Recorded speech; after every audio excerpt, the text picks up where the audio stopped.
ওরে আবু মাহজুরা, কেমন দেখা যায় তোমারে? তুমি সামনের চুল কাটো না কেন?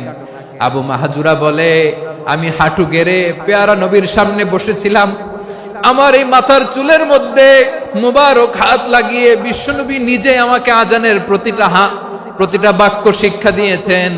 বিশ্বনবীর মোবারক হাত, পবিত্র হাত আমার মাথার চুলের যে জায়গায় লেগেছে, আমি চাই ওই চুলগুলা নিয়ে আমি আমার কবরের ভিতরে যাব। সাইয়েদনা আবু মাহজুরা রাদিয়াল্লাহু তাআলা আনহু ইন্তেকালের আগের পর্যন্ত মাথার সামনের চুলগুলা কাটে নাই। আজারি সাহেবের আগমন আদ-দ্বীন ফাউন্ডেশনের পক্ষ থেকে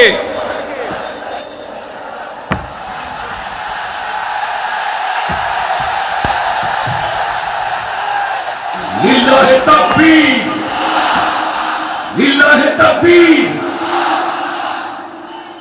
মিজান ভাইয়ের আগমন, শুভেচ্ছা স্বাগতম। মিজান ভাইয়ের আগমন, লিল্লাহে তাকবীর, লিল্লাহে তাকবীর। সম্মানিত হাজিরিন, আপনারা ভালো আছেন সবাই? শীতে কষ্ট হচ্ছে না? মাশাআল্লাহ। 3 দিন ব্যাপী তাফসীরুল কোরআনের প্রোগ্রামের সমাপনী রজনী আজকে। আমি খুব লম্বা সময় নিব না, এটা তো আমার বিভাগীয় প্রোগ্রাম, খুলনা বিভাগের প্রোগ্রাম পেয়ে গেছে যশোর। মাশাআল্লাহ, 9টা প্যান্ডেল আছে, এখানে ধাক্কাধাক্কির কোনো মানে হয় না। তোমরা ধাক্কাধাক্কি করবা, এই জন্য প্যান্ডেল করা হয় নাই 9টা। বসো, কোনো কথা নাই। অনেক আলোচনা হয়েছে 3 দিন ব্যাপী। দেশ বরেণ্য, প্রথিতযশা ওলামায়ে হযরতের মুখে আপনারা অসংখ্য কথা শুনেছেন। আমলের জন্য এগুলোই যথেষ্ট, নতুন করে আমার বলার কিছুর দরকার নাই। নতুন করে উপস্থাপনের মতো বলার মতো আমার কাছে কিছু নাইও। যা বলার 1500 বছর আগে আল্লাহ তাআলা উম্মাহকে বলে দিয়েছেন, ঠিক কিনা? এমন কিতাব দান করেছে যে কিতাবে ভুল নাই, যতই পড়ি ততই শেখা যায়। বিয়ন্ডলেস, বাউন্ডলেস, বটমলেস, কুল কিনারা নাই, কুল কিনারাবিহীন সাগর। পড়েন সুবহানাল্লাহ। আসুন এখানে আসার, বসার, এই প্রোগ্রামে অংশগ্রহণ করার উদ্দেশ্যকে, নিয়তকে আমরা খালেস করে নেই। আজকে আমরা যা শুনবো, শিখবো, আমলের নিয়তে শুনবো, ঠিক কিনা বলেন? শেষ পর্যন্ত নীরবতা বজায় রাখবো। আমি উঠবো, আপনারা উঠবেন। এর আগে ওঠা যাবে না। স্কেডিউলে একটু চেঞ্জ এসেছে, এশার সালাত হয়নি। আমার আলোচনার পরপরই আজান হবে, এশার সালাতে আমরা জামাতে অংশগ্রহণ করে একসাথে বিদায় নেব ইনশাআল্লাহ। বলেন, যে টপিকটি নিয়ে আমি আপনাদের সামনে আজকে কথা বলতে চাই, টপিকটি অনেক গুরুত্বপূর্ণ। টপিকটি হচ্ছে হিউম্যান রিসোর্স ডেভেলপমেন্ট, মানব সম্পদ উন্নয়ন। কারণ আল্লাহ তাআলা আমাদের যা দেখ আর না দেখ এটা দিছে। মানুষ আর মানুষ, 18 কোটি মানুষ, ঠিক কিনা? এই 18 কোটির জনসংখ্যার দেশে বসবাস করে আমরা খুশি না বেজার? খুশি হইতে হবে, বেজার হইেন না। জাপানের খবর জানেন? তাদের গ্রোথ রেট নিচের দিকে, উল্টো। জনসংখ্যা নাই, বাচ্চা নিলে, সন্তান নিলে গভর্নমেন্ট তাদের টাকা দেয়। আমাদেরকে আল্লাহ তাআলা দয়া করে, মায়া করে এই সম্পদটা দিয়েছেন। এই মানব সম্পদকে যেন আমরা কাজে লাগাই ইনশাআল্লাহ। পড়েন সবাই। হিউম্যান রিসোর্স ডেভেলপমেন্ট অনেক জনগুরুত্বপূর্ণ বিষয়, খুব সেনসিটিভ বিষয়, বুঝতে হবে। যশোরের স্মার্ট ছেলেরা, এই যে আমি যাদেরকে দেখতে পাচ্ছি, all are the Gen Z of Jessore. Gen Z, ওরা স্মার্ট, ওরা ইশারা ইঙ্গিতে কাজ করে। এই যে পুরো গদি উল্টায় দিছে, ঠিক কিনা? 24-এর ছাত্র নাগরিক অভ্যুত্থান আমাদের দেখিয়ে দিচ্ছে কিভাবে চোখের ইশারায় গদি উল্টে দিতে হয়। তো জেনজিদের নিয়ে বসেছে, ওরা তো স্মার্ট, ওরা ডিস্টার্ব করবে না। মেহরবানি করে আমার সাথে কানেক্ট করো, 1 to 1, brain to brain, eye to eye, eye contact করো আমার সাথে। তাকাও, কষ্ট হলো আমার দিকে তাকাও, আওয়াজ করা যাবে না, আমার দিকে তাকাও। প্রিয় ভাইয়েরা, হিউম্যান রিসোর্স ডেভেলপমেন্টের ব্যাপারে কিছু কথা বলবো। এই যে আমাদের বিশাল জনসংখ্যা, এই জনসংখ্যাকে কি করে জনসম্পদে রূপান্তরিত করা যায়, এ ব্যাপারে কথা বলবো। আমি সূরাতু বনী ইসরাইলের 70 নম্বর আয়াত তেলাওয়াত করেছি। এই আয়াতের আলোকে কিছু কথা আমি আপনাদের সামনে বলবো। আল্লাহ তাআলা ইরশাদ করছেন, ওয়ালাকাদ কাররামনা بني آدم وحملناهم في البر والبحر ورزقناهم من الطيبات وفضلناهم على كثير ممن خلقنا تفضيلا পড়েন আল্লাহু আকবার। রব্বুল আলামিন বলেন ওয়ালাকাদ কাররামনা বানি আদম, আমি বনি আদমকে সম্মানিত করেছি, বনি আদমকে মর্যাদা দিয়েছি। ওয়া হামালনাহুম ফিল বাররি ওয়াল বাহর, বনি আদমকে জলে স্থলে স্থলে এবং সমুদ্রে চলাচলের বাহন দিয়েছি। ওয়া রাযাকনাহুম মিনাত তাইয়্যিবাত, তাদেরকে পবিত্র রিজিকের বন্দোবস্ত করেছি। ওয়া ফাদ্দালনাহুম আলা কাসীরিম মিম্মান খালাকনা তাফদীলা, আর আমি আল্লাহ যাদেরকে সৃষ্টি করেছি তাদের মধ্য থেকে বনি আদমকে আমি শ্রেষ্ঠ বানিয়েছি। আমরা শ্রেষ্ঠ, আমরা আশরাফুল মাখলুকাত। আমরা কি এই যে এমনি চিল্লাচিল্লি করে জিজ্ঞাসা করলে বলে না, আমরা আশরাফুল মাখলুকাত। আমরা কি শ্রেষ্ঠ, সবার চেয়ে সেরা। আমাদের মতো করে আল্লাহ কাউকে বানায় নাই। দুই পায়ে ভর করে শির দ্বারা এরকম স্ট্যান্ড রেখে মাথা উঁচু করে দাঁড়াতে পারে এরকম কোন প্রাণী পৃথিবীতে আছে? এজন্য আল্লাহ বলেন ওয়ালাকাদ কাররামনা বানি আদম, আমি বনি আদমকে সম্মানিত করেছি, তাদেরকে আমি মর্যাদা দিয়েছি। তাদেরকে আমি যত মর্যাদা দিয়েছি আমার কোন সৃষ্টিকে এত মর্যাদা দেই নাই। পড়েন সুবহানাল্লাহ। I have dignified the status of the sons of Adam, আদমের সব সন্তানের মর্যাদা আমি বাড়িয়েছি। আল্লাহ এখানে বলেননি ওয়ালাকাদ কাররামনাল মুমিনিন, আমি মুমিনের মর্যাদা বাড়িয়েছি, বলেছেন? আল্লাহ এখানে বলেন নাই ওয়ালাকাদ কাররামনাল মুসলিমিন, আমি মুসলিমের মর্যাদা বাড়িয়েছি। আল্লাহ বলেছেন ওয়ালাকাদ কাররামনা বানি আদম, আমি বনি আদমের সম্মান বাড়িয়েছি। হোক সে মুমিন কিংবা কাফের, মুসলিম কিংবা মুশরিক, আস্তিক কিংবা নাস্তিক, আরব কিংবা অনারব, যেই হোক না কেন আদম সন্তান সবগুলার মর্যাদা বাড়ায় দিয়েছে কে? সবার মর্যাদা আল্লাহ বাড়িয়েছে। মানুষ হিসেবে মর্যাদা। বিশ্বনবী ইসলাম ইহুদির লাশ দেখে দাঁড়িয়ে গেলেন। কার লাশ? আমার যশোরের ভাইয়েরা আওয়াজ করে বলুন, কার লাশ? ইহুদির লাশ দেখে দাঁড়ায় গেলেন। সাহাবারা বললেন ইয়া রাসূলুল্লাহ, আপনি দাঁড়ালেন যে, এটা তো ইহুদির লাশ। বিশ্বনবী বললেন আওয়ালাইসাত নাফসান, এটা কি মানুষ নয়? এটা হোক ইহুদি হোক খ্রিস্টান, এটা তো মানুষ। আমি মানুষ দেখে দাঁড়িয়েছি। আই স্যালিউট দ্য হিউম্যানিটি, আমি মানবতাকে সম্মান করেছি। পড়েন সুবহানাল্লাহ। তাহলে এই জমিনে মানুষের মর্যাদা বেশি, হোক আস্তিক হোক নাস্তিক, হোক মুমিন কিংবা কাফের। আদমের সন্তান হলে, মানুষ হলেই তার মর্যাদা বাড়িয়েছে কে? আমার কলিজার টুকরা যশোরের ভাইয়েরা, মানুষের মর্যাদা আল্লাহ এত বাড়িয়েছেন, মানুষ জীবিত থাকলেও যেমনি মর্যাদাবান, মরে গেলেও মর্যাদাবান। সুবহানাল্লাহ পড়েন। মানুষ মরে গেলে এই ডেড বডিটা কি হয়? পচে যায়, গলে যায়, মাটির সাথে মিশে যায়। তাই বলে আপনি ডেড বডির সাথে যাচ্ছে তাই করতে পারবেন না। পারবেন? কেউ যদি অন্যায় করে তাকে যদি আপনি শাস্তির আওতায় আনেন, যা মনে চায় করতে পারবেন না। তারা আগুন দিয়ে পোড়াতে পারবেন না, নাক কাটতে পারবেন না, কান কাটতে পারবেন না, অঙ্গ বিকৃতি করতে পারবেন না। কারণ মানব জাতির মর্যাদা স্বয়ং দিয়েছে কে? ডেড বডি পচে যাবে, গলে যাবে। তারপরে ইসলাম বলে না, খবরদার, এই মরা লাশটারও একটা মর্যাদা আছে না নাই? ইসলাম বলে এই লাশটা গলে যাবে, পচে যাবে, কিন্তু এটার অমর্যাদা করো না। কর্পূর দিয়ে, খেজুর পাতা দিয়ে এটাকে ওয়ার্ম ওয়াটার দিয়ে, গরম পানি দিয়ে ধৌত করো। সাদা শুভ্র ধবধবে কাপড় দিয়ে লাশটাকে তুমি কাভার করো। তারপরে খাটিয়ার মধ্যে লাশটাকে রেখে বিশাল একটা প্রোগ্রাম করো, একটা ফিউনারাল প্রোগ্রাম করো। ওই প্রোগ্রামের ডানে বায়ে পেছনে লাশটারে রাখলে হবে না, প্রোগ্রামের একেবারে সামনটাতে তুমি লাশটাকে রাখো। সুবহানাল্লাহ। একটা ফিউনারাল প্রোগ্রাম করতে হবে, তাকে শেষ বিদায় জানাতে হবে, যেটাকে আমরা জানাজা বলি। কি বলি? জানাজা মানে মাইয়িতের জন্য দোয়া, তার জন্য দোয়া করা হয়। তাকে একটা সিস্টেমেটিক অর্ডারে কবরে রাখা হয়, সুন্দরভাবে সেটাকে কবরস্থ করা হয়, মাটি দেয়া হয়, পানি দেয়া হয়। তার মানে মরে গেলেও মানুষের সম্মান বাড়ায় দিয়েছে কে? এজন্য আল্লাহ বললেন ওয়ালাকাদ কাররামনা বানি আদম, বনি আদমের সম্মান মর্যাদা আমি আল্লাহ বাড়িয়ে দিয়েছি। মানুষের সম্মানে তুমি কখনো আঘাত করো না, ঠিক কিনা?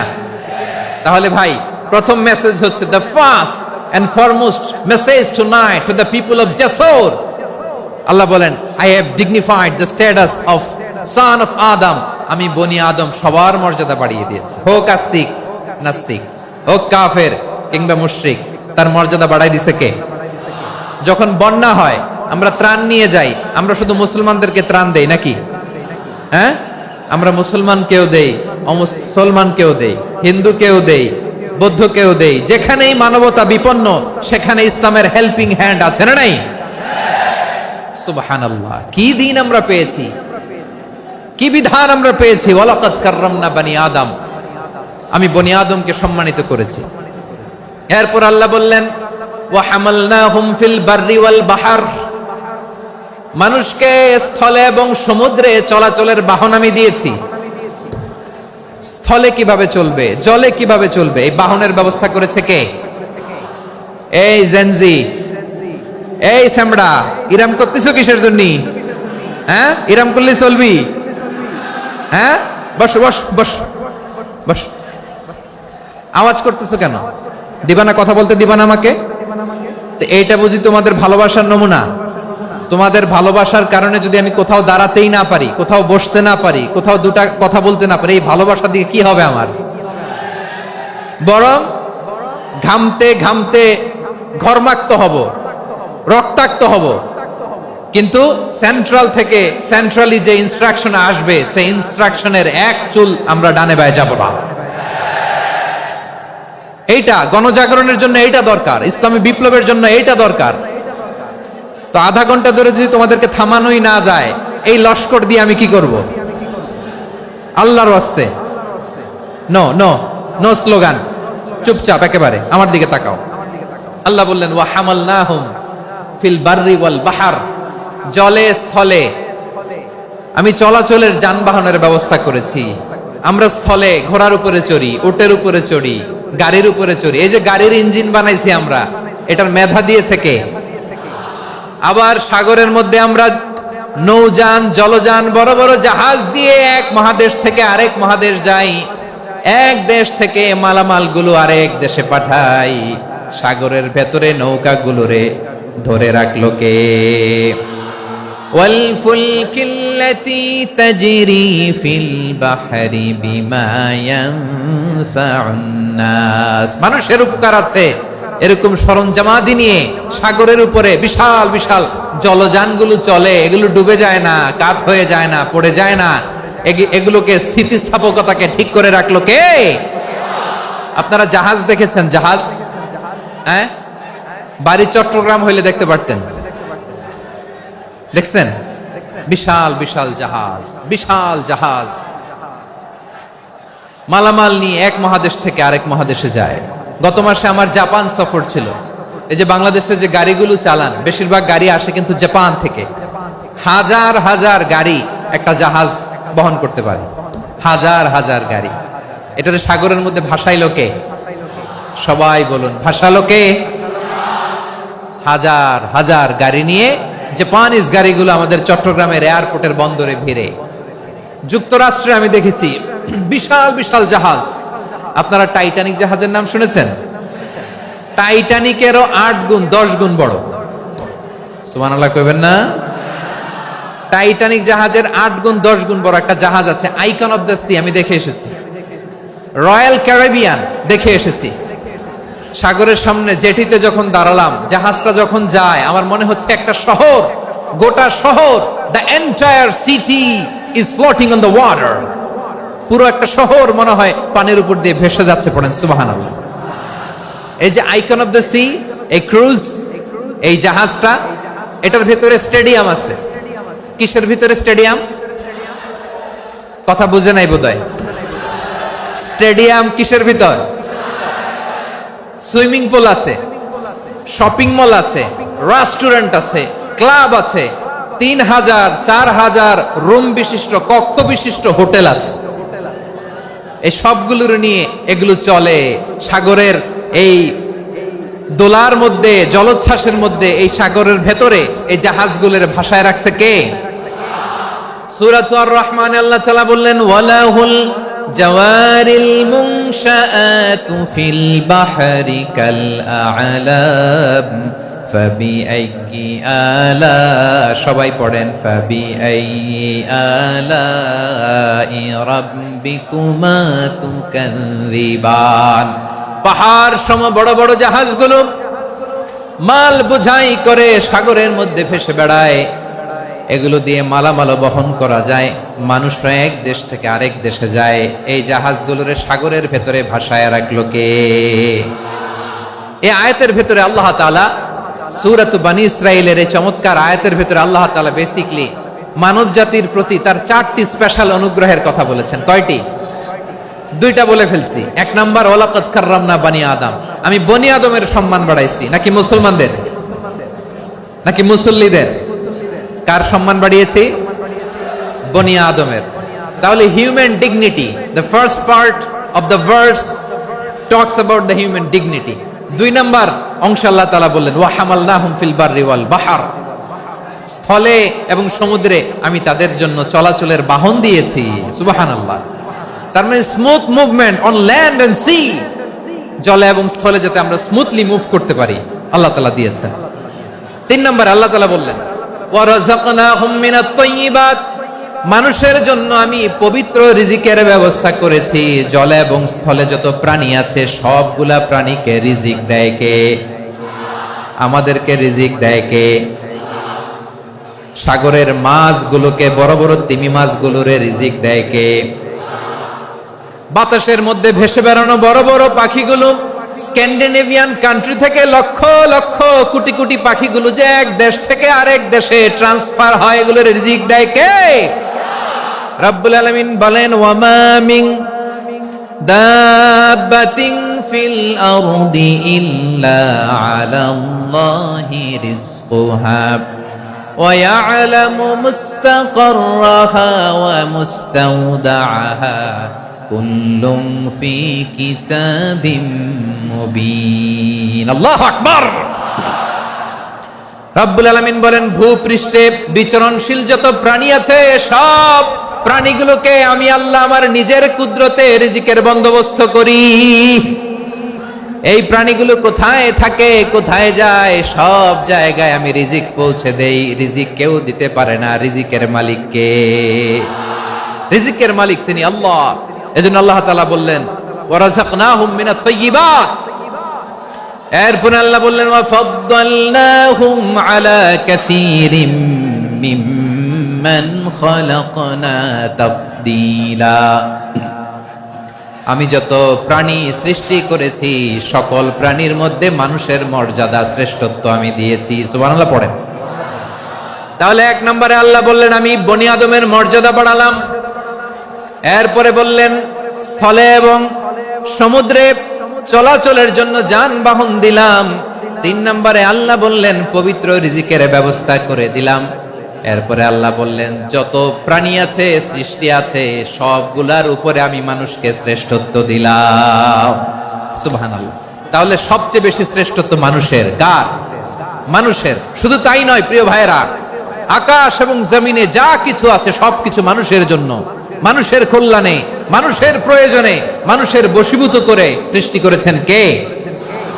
রব্বুল আলামিন বলেন হুয়াল্লাযী খালাকা লাকুম মা ফিল আরদি জামিআ। এই জমিনের মধ্যে যা কিছু আমি আল্লাহ সৃষ্টি করেছি সব কিছু আমি মানুষের জন্য সৃষ্টি করেছি। পড়েন সুবহানাল্লাহ। হুয়াল্লাযী খালাকা লাকুম মা ফিল আরদি জামিআ, যা আছে সব আমাদের জন্য, সব আমাদেরকে সার্ভিস দেওয়ার জন্য, আমাদের উপকারের জন্য, আমাদের কল্যাণের জন্য। আওয়াজ করে সবাই পড়ুন আল্লাহু আকবার। অন্য আয়াতে আল্লাহ বললেন ওয়াসাখখারা লাকুম মা ফিস সামাওয়াতি ওয়া মা ফিল আরদি জামিআম মিন ইন্না ফি যালিকা লাআয়াতিন লিকাউমি ইয়াতাফাক্কারুন।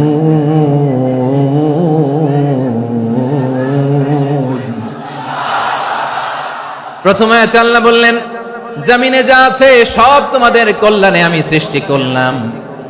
এরপরে আল্লাহ বললেন, আকাশেও যা আছে সব তোমাদের জন্য সৃষ্টি করলাম, তোমাদের অনুগত বানায় দিলাম। পড়েন সুবহানাল্লাহ। মানুষের কি ব্রেইন দেখেন, মানুষ জমিন ছেড়ে আকাশে চলে যায়। পাখি দেখে মানুষের শখ হলো, পাখি যেহেতু উঠতে পারে আমরাও পারবো। অরবিল রাইট, উইলবার রাইট, দুই ভাই মিলে আঁকাঝোঁকা করতে করতে করতে করতে প্লেন বানায় ফেললো। কোন সুবহানাল্লাহ। এখন পাখিও ওরে, আমরাও ওরি। এরপরেই মানুষের কৌতূহল থামে না এখানে, মানুষ চলে গিয়েছে চাঁদে। কোথায় গেছে? এখন কিন্তু চাঁদে জমি বিক্রি হয় জানেন। পৃথিবী নিয়ে মারামারি শেষ, রাশিয়া আমেরিকা এখন ধরছে চাঁদ আর মঙ্গল গ্রহ। এখন চাঁদে জমি বিক্রি হয়, মঙ্গলে জমি বিক্রি হয়। এই চাঁদ, মঙ্গল, বৃহস্পতি, শনি সব আল্লাহ তাআলা আমাদের জন্য বানিয়েছেন। সুবহানাল্লাহ পড়েন। মানুষ সাগরের উপরে চড়ে, শূন্যে ভেসে বেড়ায়, পাহাড় কেটে সুড়ঙ্গ বানায়, টানেল বানায়। মানুষ ব্রডব্যান্ডের লাইন নিয়ে যায় সাগরের ভেতর দিয়ে, এক দেশ থেকে আরেক দেশে, এক মহাদেশ থেকে আরেক মহাদেশে। সুবহানাল্লাহ পড়েন। তার মানে গোটা বিশ্বের সবকিছুর উপরে control, superiority over all creatures, সবকিছুর উপর কন্ট্রোল, মনিটরিং, নিয়ন্ত্রণ, এটা প্রতিষ্ঠা করে দিয়েছে কে? এজন্যই মানুষের শ্রেষ্ঠত্ব। ওয়ালাকাদ কাররামনা বানি আদম, আমি বনি আদমের সম্মান বাড়িয়েছি, মর্যাদা আমি বাড়িয়ে দিয়েছি এই কারণে, কারণ মানুষ সবকিছুর উপর নিয়ন্ত্রণ নিতে পারে। মানুষকে নিয়েই কোরআনের সব আলোচনা, মানুষকে নিয়েই কোরআনের সব। তাই কোরআনের কেন্দ্রীয় আলোচ্য বিষয় হচ্ছে মানুষ। কোরআনের কেন্দ্রীয় আলোচ্য বিষয় কি? যশোরের ভাইয়েরা বুঝে থাকলে সবাই বলবেন, কোরআনের কেন্দ্রীয় আলোচ্য বিষয় কি? এই যে আমি মূল আলোচনায় যাচ্ছি এখন। কেন মানুষ কোরআনের কেন্দ্রীয় আলোচ্য বিষয়? এই যে ভাইয়েরা, এই যে হাত জোর করে, এই যে Jessore Gen Z, the smart people of Jessore, হাত জোর করে বলতেছে, হাত জোর করে তোদের কাছে আল্লাহর দোহাই লাগে, স্টপ স্টপ। শুরুতে একবার বলেছে, জায়গা না হলে আস্তে আস্তে ধাক্কা দিবা, সামনে না পিছনে, দিয়ে দিয়ে বের হয়ে চলে যাও। এলইডিতে দেখো, এই যে আল্লাহর ওয়াস্তে জায়গা না হলে ওদিকে যাও। কোরআনের মাহফিলে বিশৃঙ্খলা, এটা কাফিরদের আলামত। কাফিররা শীষ দিত, শীষ। বিশ্বনবী কোরআনের তাফসির করলে কাফিররা শীষ দিত আর ক্ল্যাপিং করত, হুইসেল এন্ড ক্ল্যাপিং। তো আমরা কি এখানে বিশৃঙ্খলা করতে আসছি? তো বারবার থামানো লাগে কেন? কোনো আওয়াজ হবে না, বললাম তো, স্টপ। আওয়াজ করে বলুন, কোরআনের কেন্দ্রীয় আলোচ্য বিষয় কি? সবাই বলেননি। এতগুলো মানুষ উত্তর দিলে এতটুকু আওয়াজ হয়, অন্তত আমি বিশ্বাস করি না। যশোর, আওয়াজ করে বলো, কোরআনের কেন্দ্রীয় আলোচ্য বিষয় কি? মানুষ। এই মানুষ কোরআনের কেন্দ্রীয় আলোচ্য বিষয়। মানুষকে আল্লাহ স্বাধীনতা দিয়েছেন। ফামান শাআ ফালইউমিন ওয়া মান শাআ ফালইয়াকফুর। চাইলে মুমিন হতে পারো, চাইলে কাফের হতে পারো, তোমার ইচ্ছা। তবে জেনে রাখো, মুমিন হলে পাবা জান্নাত, কাফির হলে পাবা জাহান্নাম। নাও দ্য ডিসিশন ইজ ইয়ার্স। সিদ্ধান্ত তোমার, জান্নাতে যাবা না জাহান্নামে যাবা। যশোরের ভাইয়ের আওয়াজ করে বলুন, কই যেতে চান, জান্নাতে না জাহান্নামে? ডান দিকে না বাম দিকে? ডানপন্থী না বামপন্থী? চিল্লা চিল্লি না চুপচাপ? চুপচাপ কয়ে আবার চিল্লাচিল্লি শুরু করে দিচ্ছে। মাশাআল্লাহ। তাহলে কোরআনের কেন্দ্রীয় আলোচ্য বিষয় মানুষ। আমার সাথে থাকতে হবে, তোমাদেরকে নিয়ে আমি আলোচনা শেষ পর্যন্ত যাব। অনেক গুরুত্বপূর্ণ কথা বাকি আছে, আমাকে সহযোগিতা করতে হবে। মাশাআল্লাহ, এই তো ঠান্ডা হয়েছে। হ্যাঁ, ঠিক আছে ঠিক আছে ঠিক আছে। মানুষকে আল্লাহ এত স্বাধীনতা দিয়েছেন, মানুষ চাইলে অনেক ভালো হইতে পারে। ভালোর রাস্তাও খোলা, খারাপ হওয়ার রাস্তাও খোলা। ভালো হইলে মানুষ অনেক ভালো, খারাপ হইলে অনেক খারাপ। ভালো হইলে সবচেয়ে ভালো, খারাপ হইলে সবচেয়ে খারাপ। এজন্য সিদ্ধান্ত আপনাকে নিতে হবে। আল্লাহ তাআলা বলছেন, লাকাদ খালাকনাল ইনসানা ফি আহসানি তাকওয়িম সুম্মা রাদাদনাহু আসফালা সাফিলিন। আমি মানুষকে অনেক সুন্দর অবয়বে, সুন্দর আকৃতিতে সৃষ্টি করেছি। তার শুধু চেহারার ডিজাইনটাই সুন্দর নয়, তার ব্রেনটা বড্ড সুন্দর, তার মানসিকতা বড্ড সুন্দর, তার সৃজনশীলতা বড্ড সুন্দর। পড়েন সুবহানাল্লাহ। আমাদের চেহারা, অবয়ব, ডিজাইন যে সুন্দর তা না, আমাদের ব্রেনটা অনেক সফিস্টিকেটেড ব্রেন। অনেক সফিস্টিকেটেড। এই 1.5 কেজি ব্রেন ইউজ করে মানুষ গোটা বিশ্বে সভ্যতা বিনির্মাণ করেছে, ঠিক কিনা? এই ব্রেন আল্লাহ তাআলা আমাকে দিয়েছে।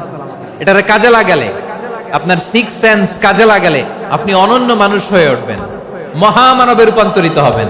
মানুষ হতে পারে, চাইলেই মহামানব হতে পারে। আবার যদি মানুষ চায় খারাপও হতে পারে। আল্লাহ বললেন শুধু ভালোই না, ভালো হতে চাইলে অনেক ভালো তুমি হতে পারো, আবার খারাপ হতে চাইলে অনেক খারাপ তুমি হতে পারো। সুম্মা রাদাদনাহু আসফালা সাফিলিন।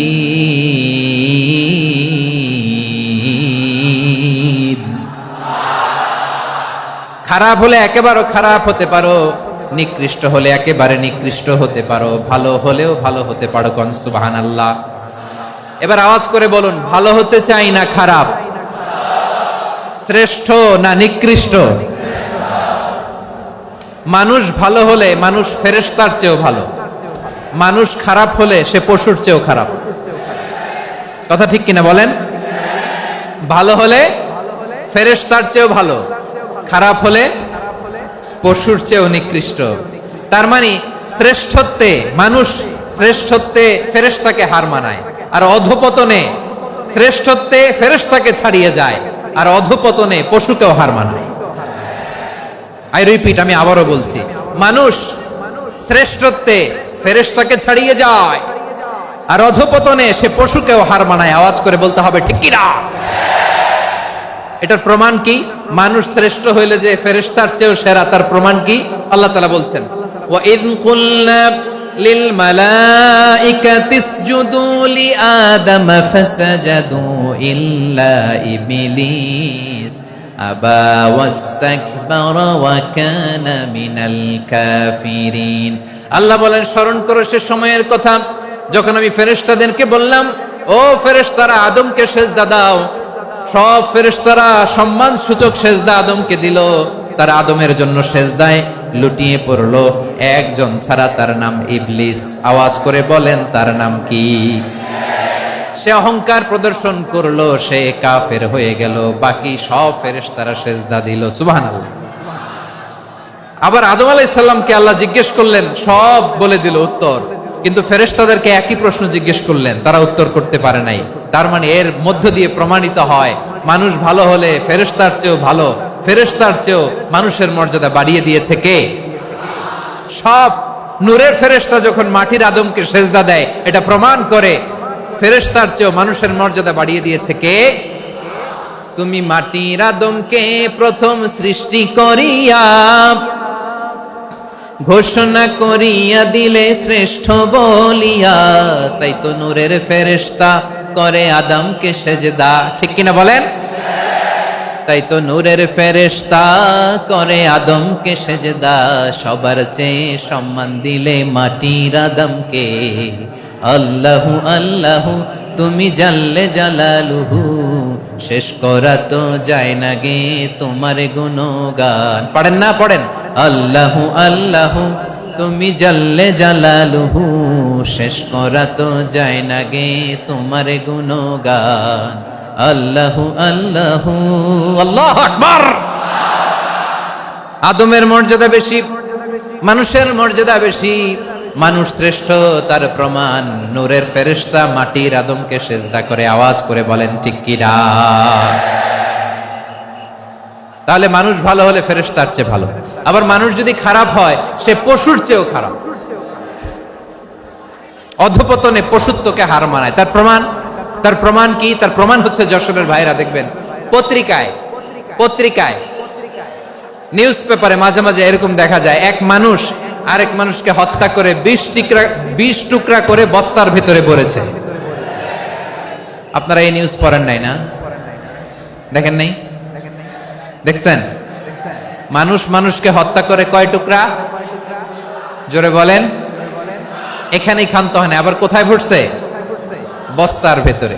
আচ্ছা, বুঝে থাকলে আওয়াজ করে বলেন, কোনদিন শুনছেন একটা হাতি আর একটা হাতিকে হত্যা করে 20 টুকরা করছে, এরপরে বস্তার ভিতরে ভরছে? হইছে?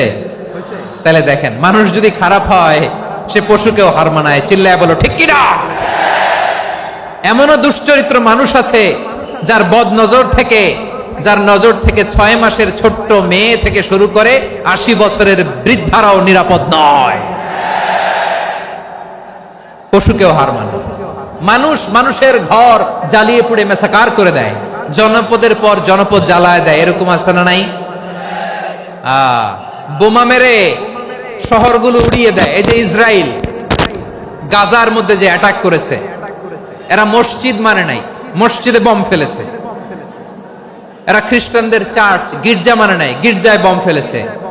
পৃথিবীর ইতিহাসে never happened in the history of the world that someone bombed on a hospital, on a ICU center. এমন হাসপাতাল যেখানে আইসিইউর রোগীরা আছে, ওই হাসপাতালের উপরও ইসরায়েলি সৈনিকেরা বোমা মেরেছে। জোরে বলেন ঠিক কিনা? এরা মানুষ? আওয়াজ করে বলেন, এরা মানুষ না। প্রিয় ভাইয়েরা, চোখ কান নাক মুখ থাকলেই মানুষ না। যা সামনে দেখেন এগুলো সব মানুষ না, এগুলো জনসংখ্যা। এগুলো কি? সবাই বলুন, এগুলো কি? বাড়ছে জনসংখ্যা, কমছে মানুষ। বাড়ছে জনসংখ্যা, কমছে। এই দুনিয়া এখন তো আর সেই দুনিয়া নাই, মানুষ নামের মানুষ আছে, দুনিয়া বোঝাই, সেই মানুষের ভিড়ে আমার আসল মানুষ নাই। ঠিক কিনা? আসল মানুষের বড্ড অভাব, আসল মানুষের বড্ড অভাব। আমার ভাইয়েরা, মানুষ খারাপ হলে পশুকেও হার মানায়। আচ্ছা, আওয়াজ করে বলেন, এই যশোরের ছেলেরা এদিক তাকাও, আওয়াজ করে বলো, যে ইসরায়েলি সোলজাররা উপর থেকে বোমা মারলো, তারাও মানুষ? তারাও কি? ওরাও রক্তে মাংসে মানুষ, ওদেরও পরিবার আছে। বোমা মেরে যেই মেয়েটাকে তারা অনাথ বানায়, ইয়াতিম বানায়, ও কিন্তু বাসায় ওর মেয়েটাকে রেখে আসছে। ঠিক কিনা বলেন? বম্বিং করে যে বাবাকে মেরে, স্বামীকে মেরে স্ত্রীকে বিধবা বানায়, তারও ঘরে স্ত্রী আছে। উপর থেকে বম মেরে মানুষ মেরে দিচ্ছে, তারাও মানুষ। 1945 সালের 6 আগস্ট আমেরিকান সোলজাররা হিরোশিমায় বম মেরেছে। আমি নিজে দেখে এসেছি জাপানের হিরোশিমাতে। সকাল 8:15 মানুষ কেউ অফিসে যাচ্ছিল, কেউ খেতে খামারে কাজ করতে যাচ্ছিল। লিটল বয় নামে একটা বোম মেরেছে তারা। এই বোমের আঘাতে, পারমাণবিক এই বোমার রেডিয়েশনে আঘাতে, বোম ব্লাস্ট হওয়ার পরে মুহূর্তের মধ্যে 1,40,000 নাই। উপর থেকে যারা মারতেছে এরাও মানুষ, যাদেরকে মারলো তারাও। তার মানে মানুষে মানুষে পার্থক্য আছে না? নেই? মানুষে মানুষে পার্থক্য আছে। নাক কান চোখ মুখ থাকলেই মানুষ নয়। বাড়ছে জনসংখ্যা, কমছে মানুষ। চিল্লায় বলো ঠিক কিনা? তাহলে আমরা বুঝলাম, মানুষ ভালো হলে অনেক ভালো, খারাপ হলে অনেক খারাপ। ও আমার কলিজার টুকরা যশোরের ভাইয়েরা, আসুন না 3 দিন ব্যাপী এই তাফসিরুল কোরআনের ঐতিহাসিক প্রোগ্রাম থেকে আমরা সিদ্ধান্ত নেই, আমরা ভালো মানুষ হব নাকি খারাপ মানুষ হব। কলিজা থেকে, প্রাণ থেকে আওয়াজ করে সবাই বলুন, ভালো মানুষ নাকি খারাপ মানুষ? ভালো মানুষ হইতে হবে। ভালো মানুষ যারা জগৎটাকে এনলাইটেন করবে, যারা এনলাইটেন করবে, যারা সত্যের বীর সেনানী হয়ে দাঁড়াবে, যারা সত্যের পক্ষে কথা বলবে, যারা জালিমের মসনদকে ভেঙে খান খান করে দেবে। এরকম হওয়ার দরকার আছে না নাই? এরকম ভালো মানুষ আমরা হতে চাই কি চাই না? মানুষকে যত্ন নিলে মানুষ যে কত ভালো হয় আপনি কল্পনাও করতে পারবেন না। এই যে আপনাদের যশোরে যে ভালো ছেলেগুলো আছে, যে ভালো তরুণগুলো আছে, যে যুবকগুলো আছে, যে ভালো আলেমরা আছে, ভালো নেতারা আছে, সবাই যদি তাদের মতো হতো, পুরো যশোরটা একটা জান্নাতের টুকরা হয়ে যেত। আওয়াজ করে বলেন ঠিক কিনা? মানুষকে নার্চারিং করলে, মানুষকে পলিশ করলে, মানুষকে গ্রুমিং করলে, মানুষকে সঠিক তারবিয়া দিলে মানুষ অনন্য হয়ে ওঠে। প্রতিটি মানুষ অনন্য। আমি অনন্য, আপনি অনন্য, আমরা সবাই অনন্য। সুবহানাল্লাহ বলেন। মানুষকে আল্লাহ তাআলা দিয়েছেন অসীম ক্ষমতা, অসীম ক্ষমতা। সুবহানাল্লাহ। একটা মানুষ পারে না এমন কিছু নাই। একটা মানুষ পারেন এমন কিছু নাই,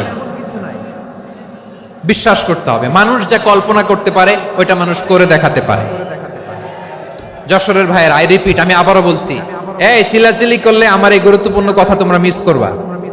আমরা যখন আমার পিতার পৃষ্ঠদেশে ছিলাম, পিতার পৃষ্ঠদেশ থেকে শুক্রাণু যখন মায়ের গর্ভদেশে যেয়ে পড়ে, কতটা শুক্রাণু ভ্রমণ শুরু করে জানো? 20 কোটি শুক্রাণু।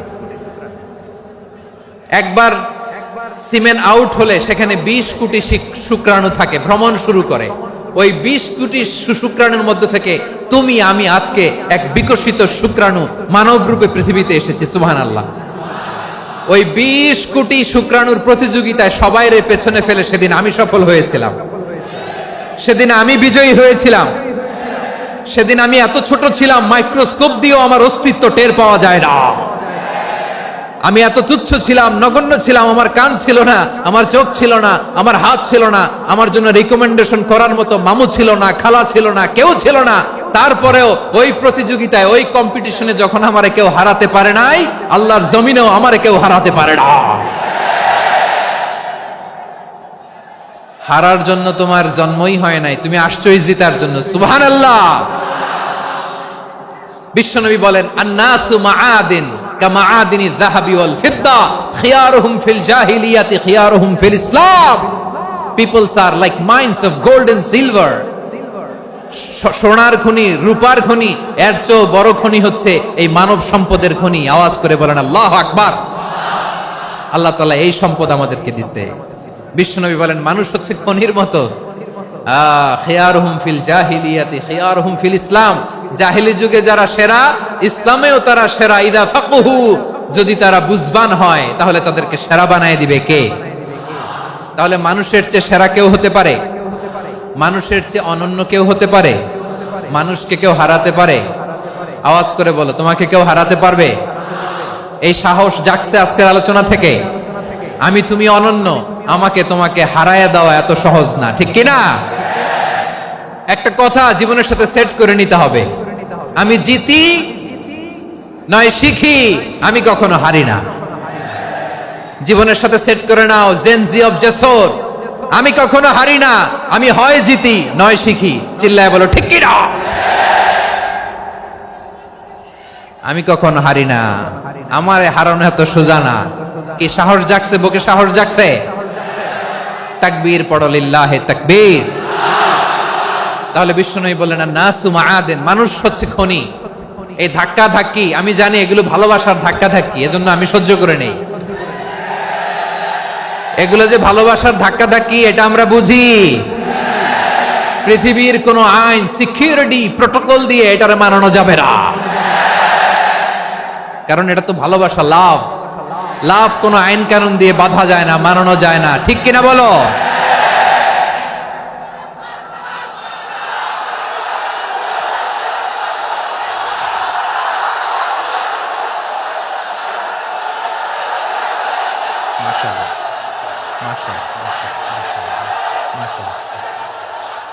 ঠিক আছে, বসুন বসুন বসুন। আল নাসু মাআদিন, মানুষ হচ্ছে খনি। এই খনির যত্ন নিতে হবে। আমার মা বাবা যারা এসেছেন, আপনার ছেলে মেয়ের যত্ন নেন। আপনার ছেলের মধ্যে যে কি পটেনশিয়াল আপনি জানেন না। আপনার এই ছোট্ট অবুজ ছেলেটাই আগামী দিনের শায়েখ আহমদুল্লাহ হবে। আপনার হেফজখানায় পড়া ওই ছোট্ট ছেলেটাই আগামী দিনের আল্লামা মামুনুল হক হবে। আপনার ওই ছেলেটা আমির হামজা হবে, আব্দুল হাই সাইফুল্লাহ হবে। এভাবে বড় বড় আলেম হবে, তারা যুগশ্রেষ্ঠ আলেম হবে। সেই একদিন এই বাংলাদেশের পার্লামেন্টে যে বক্তব্য দিয়ে যশোরের পক্ষে কথা বলবে। আপনি জানেন না, কাউকে ছোট করবেন না আপনি, ওর কনফিডেন্স আপনি কমাবেন না, আপনি কমাতে পারেন না। প্যান্ডেলে আমার যে মা বোনেরা আছেন, ছেলে মেয়েদেরকে কখনো ছোট করে কথা বলবেন না। ও যে কোথায় যাবে আপনি জানেন না, আপনি মা হয়ে তাকে সাহস দিবেন, তার কল্পনার জগৎটাকে সাজাতে তাকে উৎসাহিত করবেন, ঠিক কিনা বলেন? আর আমার প্যান্ডেলের আমার প্রিয় শ্রদ্ধাশীলা মায়েরা বোনেরা, আপনারা তো আরো দামি সম্পদ। বিশ্বনবী বলেন, আর দুনিয়া কুল্লুহা মাতা। আল্লাহ আল্লাহ আল্লাহ, বিশ্বনবীর কথার ওজন দেখেন, আর দুনিয়া কুল্লুহা মাতা ওয়া খায়রু মাতা'আদ দুনিয়াল মারআতুস সালিহা। বিশ্বনবী বলেন, দুনিয়ায় যা দেখো সব আল্লাহর দেওয়া অ্যাসেট, মানে সম্পদ। আর এত অ্যাসেটের ভিড়ে সবচেয়ে শ্রেষ্ঠ সম্পদ হচ্ছে নেককার নারী। সুবহানাল্লাহ। ভাইয়েরা বোনের সাথে খারাপ আচরণ করো না, সন্তান মায়ের সাথে খারাপ আচরণ করো না।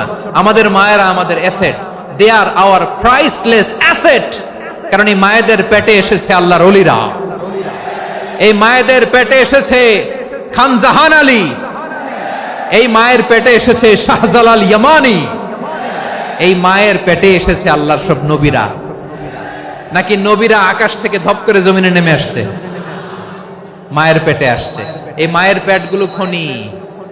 আমার সম্মানিতা মায়েরা বোনেরা, নিজেকে ইসলাম দিয়ে সাজান, নিজেকে ইসলাম দিয়ে সাজান,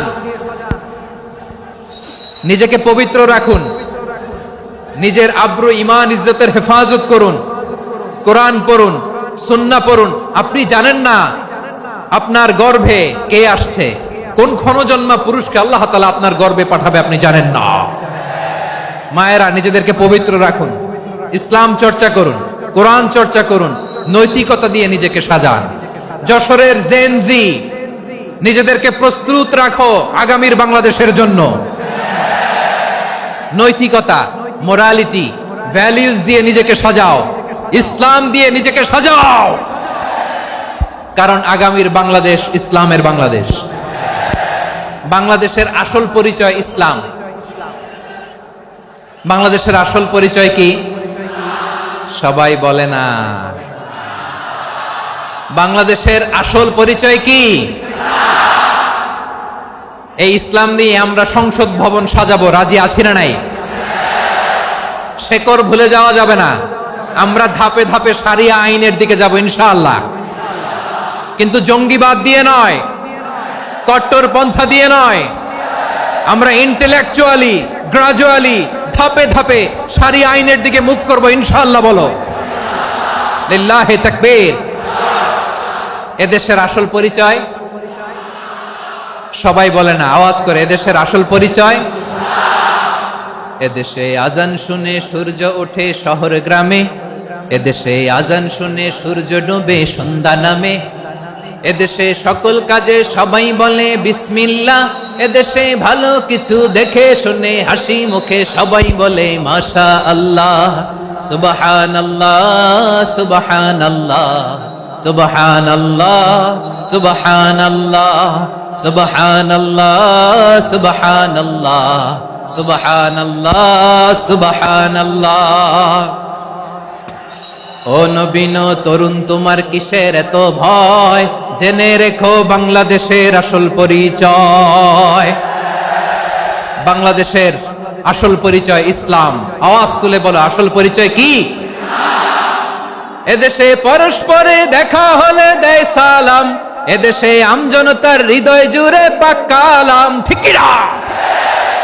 এদেশে বিপদ এলে সর্বজনে সর্বক্ষণে দোয়া পড়ে ইন্না লিল্লাহ সুবহানাল্লাহ সুবহানাল্লাহ সুবহানাল্লাহ সুবহানাল্লাহ। এদেশে আজান শুনে সূর্য ওঠে শহর গ্রামে, এদেশে আজান শুনে সূর্য ডুবে সন্ধ্যা নামে, এদেশে সকল কাজে সবাই বলে বিসমিল্লাহ, এদেশে ভালো কিছু দেখে শুনে হাসি মুখে সবাই বলে মাশা আল্লাহ সুবহানাল্লাহ। আওয়াজ করে সুবহানাল্লাহ সুবহানাল্লাহ সুবহানাল্লাহ সুবহানাল্লাহ। সবাই একসাথে সুবহানাল্লাহ সুবহানাল্লাহ সুবহানাল্লাহ সুবহানাল্লাহ। এদেশের আসল পরিচয় কি? আওয়াজ করে বলতে ভয় লাগে। এদেশের আসল পরিচয় কি? ইসলাম দিয়ে আমাদের সংসদ ভবন চলুক, আমরা চাই কি চাই না? বঙ্গভবনে লা ইলাহা ইল্লাল্লাহর পতাকা উড়ুক, আমরা চাই কি চাই না? প্রতিটি জেলা অফিসে, ডিসি অফিসে লা ইলাহার পতাকা ঝুলুক, আমরা চাই কি চাই না? কারা কারা চাই হাত তুলে আল্লাহরে দেখায়।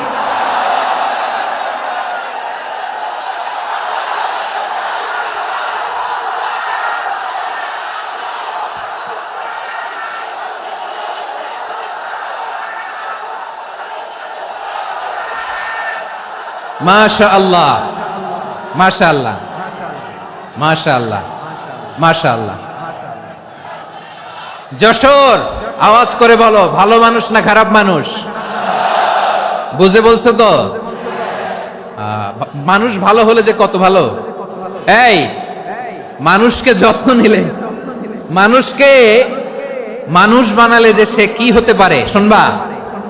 হ্যাঁ, নাকি মোনাজাত দিয়ে দিব? শুনবা? তাহলে থামতে হবে। থামো, আমি যখন বলবো থামো থামো, তাকবীরের সময় দিলে তাকবীর, থামো থামো। মানুষকে যত্ন নিলে, এই এদিকে এদিকে, ড্রোন নামায় ফেলো। হয়েছে, ড্রোনের ফুটেজ হয়ে গেছে, এবার ড্রোন নামায় ফেলো। আমার দিকে তাকাও। মানুষকে, তোমরা এদিক সেদিক তাকালে তো গুরুত্বপূর্ণ পয়েন্ট মিস হয়ে যাবে। এদিকে এদিকে, হ্যাঁ মাস, ঠিক আছে, এদিকে। মানুষকে যত্ন নিলে মানুষের মধ্যে যারা কি পটেনশিয়াল রেখেছে। আমি জাপানের দুইটা উদাহরণ দেই। জাপানের, এই এই এভাবে এভাবে হবে, হয় বসো নয় পেছনে, কথা নাই, কথা তো বলাই যাবে না, হারাম কথা বলা আছে, একেবারে চুপ। আজকের জন্য হারাম করে দিছে আমি, এই কিছু সময়ের জন্য একেবারে নিষিদ্ধ। জাপানের দুইটা উদাহরণ দেই, খেয়াল করে একটু শুনেন, বুঝবেন। আল্লাহ, 2022 সালে জাপানের সাথে জার্মানির খেলা, ফিফা ওয়ার্ল্ড কাপ 2022। এক পক্ষে জাপান, আরেক পক্ষে কোন দেশ? কথা শুনে নাই।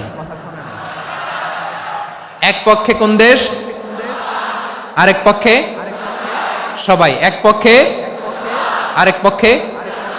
ওই খেলায় জিতেছিল জাপান, জিতেছিল 22 সালের এই ফিফা ওয়ার্ল্ড কাপে। জাপান ফুটবল খেলায় জিতে, as a part of their celebration, তারা খেলার পরে পুরো স্টেডিয়ামটারে ক্লিন করে। The fan base of Japan, লক্ষ লক্ষ মানুষ খেলা দেখতে যায়, তো এত ডাস্টবিনও তো নাই, তো যারা ডাস্টবিনে জায়গা পায় নাই তারা এই যে চকলেটের প্যাকেট, পানির বোতল, চিপসের প্যাকেট তারা এদিকে সেদিকে রেখে দিয়েছে। জাপানের ভক্তরা, জাপানের ফলোয়াররা, as a part of their celebration, তারা খেলার পরে পুরো স্টেডিয়ামের সব ময়লা আবর্জনা ক্লিন করে তারপরে বিদায় নিয়েছে। তাদেরকে কি ক্লিন করার দায়িত্ব দেওয়া হয়েছিল? এই যশোর, জাপানের যে ছেলেরা খেলা দেখতে গেছিল ওদেরকে কি ক্লিন করার দায়িত্ব দিছিল? তারা কি স্টেডিয়ামের পরিচ্ছন্নতা কর্মী? তাদের আকল, তাদের সিক্স সেন্স তাদেরকে বলেছে। ছোটবেলা থেকে জাপান গভর্নমেন্ট ওদেরকে এত পরিচ্ছন্নতা শেখায়, ক্লিনলিনেস অ্যাওয়ারনেস ক্যাম্পেইন করায়। ক্লাসে আমি দেখেছি, ক্লাসে নিজের বেঞ্চ নিজে মুছে, ক্লাসের মাঝখানে একটা সময় দেয়, নিজের টেবিল নিজে মুছে, নিজের ক্লাসরুমটা নিজে পরিষ্কার করে। রাস্তাঘাটে একটা ধুলা নাই, ময়লা নাই, একটা টিস্যু নাই। খেলার পরে গোটা বিশ্বকে তাক লাগিয়ে দিয়েছে। জাপানের ফ্যানরা সবার রেখে যাওয়া গার্বেজ, টিস্যু, বোতল পরিষ্কার করে তারপরে স্টেডিয়াম থেকে বিদায় নিয়েছে। আমরা কেন এমন হইতে পারলাম না? আমরা কেন এমন হইতে পারলাম না? জাপানের যারা এগুলো করছে ওদের 3টা করে চোখ না? চোখ তো 3টা জাপানা লাগো, জাপানা লাগো। হাত তো 4টা, কান তো 6টা। হ্যাঁ, নাকি আমার মতো 2 হাত 2 কানওয়ালা মানুষ? চোখে দেখলে ওটা মানুষ না। চিন্তা করছেন? তার মানে জাপানিজদেরকে যে গ্রুমিং করে শিখানোর মাধ্যমে পরিচ্ছন্ন বানানো গেছে। ওরা যেমনি মানুষ, আমরাও মানুষ। আমাদের সন্তানদেরকে শেখালে তারাও পারবে, পারবে কিনা? 2 নম্বর উদাহরণ বলি। চট্টগ্রাম ফেনীতে যারা গিয়েছেন, মেঘনা গোমতী ব্রিজ প্রকল্প নাম শুনছেন? মেঘনা একটা ব্রিজ পার হওয়া লাগে। এই মেঘনা গোমতী, এখানে 3টা ব্রিজ, কাঁচপুর সহ, এই 3টা ব্রিজের নির্মাণ কাজ, রেনোভেশনের কাজ দেয়া হয়েছিল জাপানের একটা কোম্পানিকে। কাকে? জাপানের কোম্পানির নির্মাণ শেষে 738 কোটি টাকা বেঁচে গেছিল। এটা গভর্নমেন্টের হাতে দিয়ে তারা বিদায় নিয়েছে। কত টাকা? 738 কোটি টাকা। যত প্রাক্কলিত ব্যয় নির্ধারণ করা হয়েছে সব টাকা সরকার, তৎকালীন সরকার, 2019-এর সরকার কারা ছিল তো জানেন? এই 2019-এর সরকার তাদেরকে দিয়েছে। তারা রিনোভেশন নির্মাণ শেষে 738 কোটি টাকা অতিরিক্ত বেঁচে গেছিল। এটা আবার গভর্নমেন্টের হাতে বুঝাই দিয়ে তারা বিদায় নিচ্ছে। আমরা কেন এমন হইতে পারলাম না? জাপানের ওরাও মানুষ, আমরাও মানুষ। তার মানে মানুষে মানুষে পার্থক্য আছে না নাই? আচ্ছা, জাপানের 2টা উদাহরণ দিলাম, এবার আমার দেশের 2টা উদাহরণ দিব না? বাংলাদেশের দুটা উদাহরণ দেয়। 1 নম্বর উদাহরণ, গত সপ্তাহে আপনারা জানেন কক্সবাজার আমার একটা প্রোগ্রাম ছিল, তো হেলিকপ্টারে গিয়েছিলাম। ফেনী জেলা যখন পার হচ্ছি আমি দেখলাম 3টা উইন্ডমিল ছিলেন তো, বিশাল পিলার, 3টা-4টা পাখা থাকে, বায়ু বিদ্যুৎ কেন্দ্র, বাংলাদেশের প্রথম বায়ু বিদ্যুৎ কেন্দ্র এটা, মুহুরী প্রজেক্ট বলে এটা সম্ভবত, মুহুরী প্রজেক্ট। তো সাগরের বাতাসের ঝাপটায় এটা ঘুরে এনার্জি হয়, ইলেকট্রিসিটি উৎপাদন হয়। তো আমি পাইলটকে বললাম, ভাই এগুলো থেকে কেমন ইলেকট্রিসিটি উৎপাদন হয়? কয় হুজুর একটু হয় না, কিছুই হয় না। কিছুই হয় না মানে? বলে হুজুর বাংলাদেশে যত উইন্ডমিল আছে এটার পাখা একটাও ঘুরে না। আল্লাহ, বলেন কি? তাহলে এই যে কোটি কোটি টাকা ব্যয় করে যে উইন্ডমিল, কয় হুজুর ভিতরে ফিটফাট, উপরে ফিটফাট, ভিতরে সদরঘাট। তার মানে কোটি কোটি টাকা দিয়ে এই উইন্ডমিল বানায়, এখানে কিছু নাই, দুর্নীতির আড্ডাখানা, আখড়াখানা বাংলাদেশ, ঠিক কিনা বলেন? হায় রে, জাপানিজরাও মানুষ, আমরাও মানুষ। আমার এক নিকটাত্মীয় সরকারি চাকরিজীবী, উনি আমাকে বললেন, বাংলাদেশের আর একটা উদাহরণ দেখ, উনি আমাকে বললেন যে প্রতি বছর আমাদের অফিসের ফার্নিচার চেঞ্জ করে। আমি বললাম প্রতি বছর ফার্নিচার চেঞ্জ করে কেন? বলে যে ফার্নিচার নতুন পারচেজ করলেই তো ওইখানে টাকা, নতুন কিনতে পারলেই টাকা, নতুন উন্নয়নের সবক শোনাতে পারলেই টাকা। প্রথম আলোর রিপোর্ট, কি আলো? প্রথম আলোর রিপোর্ট, গত 15 বছরে উন্নয়নের নামে লুটপাট হয়েছে প্রায় 3.25 লাখ কোটি টাকা। কার রিপোর্ট? আমাদের বানানো কথা, প্রথম আলোর রিপোর্ট। গত 15 বছরে কারা ছিল জানেন তো? হ্যাঁ, শুধু ওনাদেরকেই দোষ দিয়ে লাভ নাই। স্বাধীনতার পর থেকে শুধু শাসকের হাত বদল হয়েছে, আমরা কিছু পাই নাই, ঠিক কিনা বলেন? শুধু ওনাদের দোষ দিয়ে কি লাভ? একদল খাইছে, আরেক দল খাওয়ার জন্য রেডি হয়ে আছে। আমরা এরকম চাই না। আমরা চাই স্বাধীন সার্বভৌম বাংলাদেশ, আমরা চাই দুর্নীতিমুক্ত বাংলাদেশ। আমি নিউজটা যে কতবার পড়লাম, এটা কি সম্ভব? 3.25 লাখ কোটি টাকা লুটপাট, মানে লুটপাট করতে করতে এদেশের জনগণকে ফুটপাতে বসায় দিচ্ছে। প্রিয় ভাইয়েরা, জাপানের মানুষও মানুষ, আমরাও মানুষ। সিদ্ধান্ত আপনার, কোন মানুষ হবেন, ভালো মানুষ না খারাপ মানুষ? আজকের আলোচনার বিষয় হচ্ছে মানব সম্পদের উন্নয়ন, human resource development. It's a process to increase the capacity of knowledge, skill, capacity of the people of a country. একটা দেশের মানুষের জ্ঞান, তাদের দক্ষতা কি করে বাড়ানো যায়, বাড়িয়ে দেশের উন্নয়ন করানো যায়, এটাই হচ্ছে মানব সম্পদ উন্নয়নের মূল কথা। তাহলে মানব সম্পদ হচ্ছে একটা দেশের সবচাইতে শক্তিশালী পুঁজি। প্রাকৃতিক সম্পদ, খনিজ সম্পদের চেয়েও দামি হচ্ছে মানব সম্পদ। আমার প্রিয় যশোর, প্রাকৃতিক সম্পদ, খনিজ সম্পদের চেয়ে দামি সম্পদ কি সম্পদ? আল্লাহ তাআলা দয়া করে আমাদেরকে এই মানব সম্পদ দিয়েছেন। আসুন আমাদের এই মানুষগুলোকে আমরা সোনার মানুষ বানাই। রাজি আছেন তো সবাই? রাজি আছেন? মানুষ পারে না এমন কোনো কিছু নাই, চাইলে সব পারে। এজন্য মানুষকে তারবিয়া দিতে হবে, যথাযথভাবে তাদেরকে গড়তে হবে। আসুন আমরা সিরাতের আয়নায় বিশ্বনবীর জীবনী থেকে দেখি তিনি কিভাবে হিউম্যান রিসোর্সকে ম্যানেজ করতেন। যদি আপনাদের সময় হয়, দুই একটা উদাহরণ দিয়ে আজকে আমি আমার আলোচনার বিদায় নিব। হবে সময় হবে কয়েক মিনিট? হ্যাঁ, শান্ত থাকবেন তো? শান্ত থাকবা? হ্যাঁ, ঠিক আছে। এই ধাক্কার মধ্যে ঢুকছে, এবার মজা বুঝতেছো তো? হ্যাঁ, মানা করছিলাম না? ঠিক আছে, টের পাও। হ্যাঁ, ঠিক আছে। যে আওয়াজ করবে আমি ওকে দেখতেছি, কে কে আওয়াজ করে দেখতেছি। শেষ কথা, শেষের দিকে চলে আসছি। বিষ্ণু ইসলাম কিভাবে হিউম্যান রিসোর্সকে ম্যানেজ করতেন, মজার কথা আছে কয়েকটা, বলে বিদায় নিব। বিশ্বনবী কিভাবে এই মানব সম্পদকে ম্যানেজ করতেন? বিশ্বনবী, he was a very good talent hunter, চৌকস ট্যালেন্ট হান্টার ছিল। কার মধ্যে কি ট্যালেন্ট আছে দেখলেই বুঝে ফেলতেন। সুবহানাল্লাহ পড়বেন না? কি নবী আমরা পেয়েছি! He was a very good talent hunter. আমার নবী তিনি চৌকস ট্যালেন্ট হান্টার ছিলেন। কার মধ্যে কি প্রতিভা বের করতেন, ওই প্রতিভাকে ইসলামের কল্যাণে কাজে লাগাতেন। সুবহানাল্লাহ বলেন। যাকে যেই জায়গায় সেট করলে ভালো হবে তাকে ওই জায়গায় সেট করতেন। কয়েকজন সাহাবীর জীবনী শোনাই। আবু মাহজুরা রাদিয়াল্লাহু তাআলা আনহু, মক্কার মুয়াজ্জিন, আগে ছিল মুশরিক, পরে হইছে মুমিন। উনি কিভাবে মুমিন হইলেন এই ঘটনাটা একটু আপনাদের শোনাতে চাই। তা আপনাদের তো সময় নাই হাতে, হ্যাঁ সময় আছে?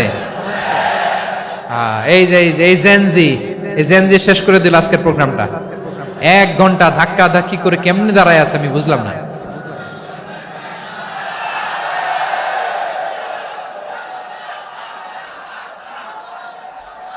না না তাকবিন না, চুপ করতে হবে। What I need, you stop. Just shut up. চুপ। হ্যাঁ ঠিক আছে, এভাবে। আবু মাহজুরা রাদিয়াল্লাহু তাআলা আনহু কিভাবে মুসলিম হলেন আওয়াজ করে শুনেন। হুনাইনের যুদ্ধ 8ম হিজরি, বিষ্ণু ইসলাম হুনাইনের যুদ্ধ শেষে ফিরতেছেন।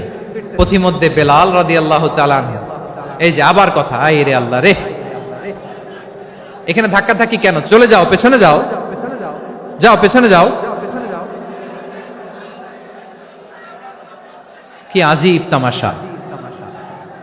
যেখানে যায় এখানে ধাক্কা ধাক্কি, মারামারি, গায়ের উপরে, কাঁধের উপরে, শাউটিং। অনেক গুরুত্বপূর্ণ কথা পয়েন্ট করে নিয়ে আসি যে বলবো, এই শাউট করার কারণে প্রোগ্রামটাই নষ্ট করে দেয়। আসছে আমার ভালোবাসা দেখাইতে, প্রোগ্রামটাই শেষ করে দিয়ে চলে যায়। স্টপ।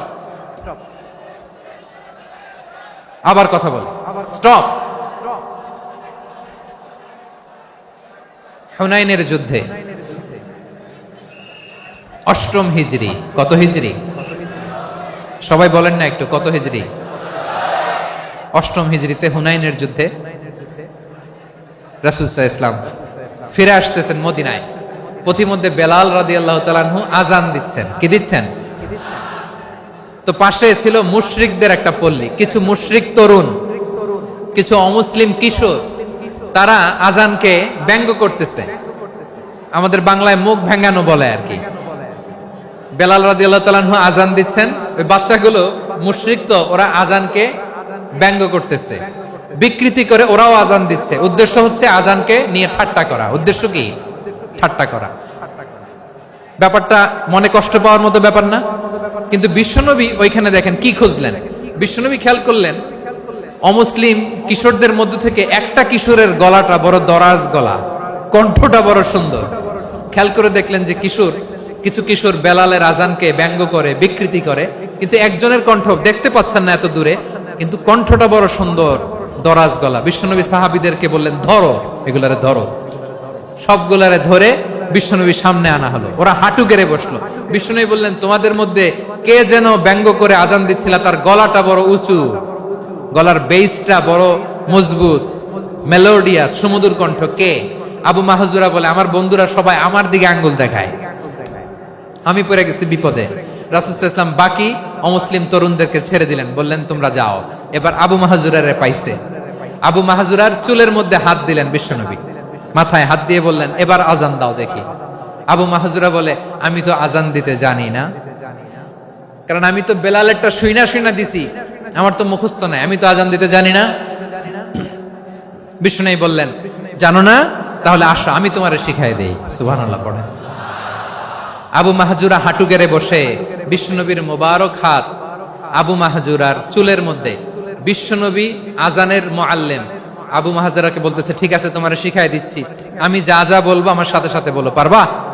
আবু মাহজুরা বলে, পারবো। বিশ্বনবী আযান দিচ্ছেন, মাথায় হাত দিয়ে আল্লাহু আকবার,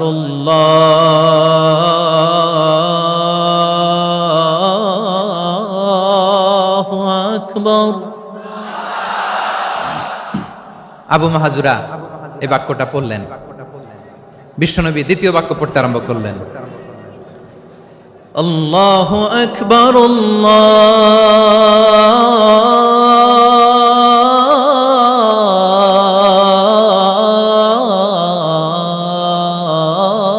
আল্লাহু আকবার। আবু মাহজুরা এই বাক্যটা বললেন। বিশ্বনবী আবু মাহজুরার মাথার মধ্যে হাত দিয়ে তৃতীয় বাক্য পড়লেন, আশহাদু আল্লা ইলাহা ইল্লাল্লাহ।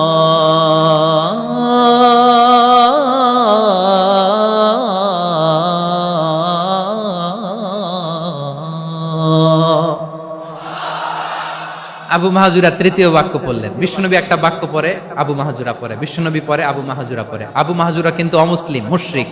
আবু মাহাজুরা বলে, এক একটা বাক্য পড়ি আমার কলিজাটা গলে ঠান্ডা হয়ে যায়। এতদিন মোহাম্মদকে গালি দিতাম, এখন মোহাম্মদ আমার মাথায় যখন হাত রাখছে আমার সারা শরীর ঠান্ডা হয়ে গেছে। বিশ্বনবী আজান শিখাচ্ছেন, একটা একটা বাক্য পড়ে আবু মাহাজুরাও পড়ে, বিশ্বনবী পড়ে আবু মাহাজুরাও পড়ে।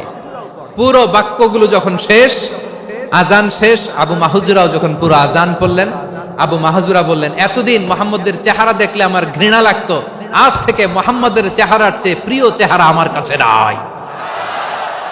আবু মাহাজুরা বললেন, ও মুহাম্মদ, আজানের বাক্য তো আপনি আমারে শেখালেন, এখানেই শেষ করবেন না, আপনি আমারে পড়ায় দেন লা ইলাহা ইল্লাল্লাহু মুহাম্মাদুর রাসূলুল্লাহ সাল্লাল্লাহু আলাইহি ওয়াসাল্লাম।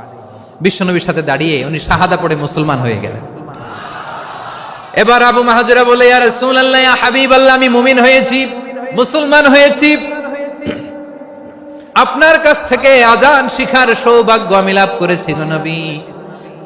আমার কণ্ঠের বড় তারিফ করেছেন, আপনি আমার আজানকে আপনি পছন্দ করেছেন। একটা জিনিস আপনার কাছে চাই, আপনি আমাকে মক্কার মসজিদুল হারামের মুয়াজ্জিন হিসেবে অ্যাপয়েন্ট করে দেন।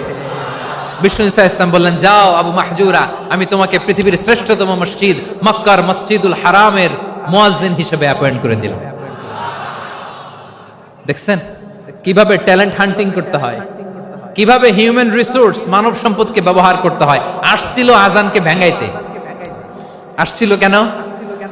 আজানকে ব্যঙ্গ করার জন্য, বিকৃত করার জন্য। আজানকে বিকৃত করতে যে ইসলামের সবচেয়ে শ্রেষ্ঠ মসজিদের মুয়াজ্জিন হয়ে গেল। পড়েন সুবহানাল্লাহ।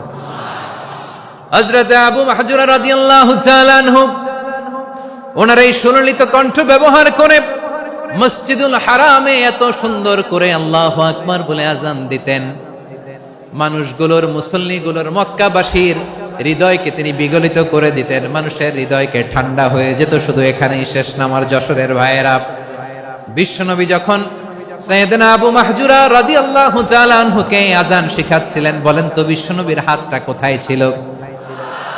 আবু মাহজুরার মাথার সামনে, এই চুলের উপরে ছিল।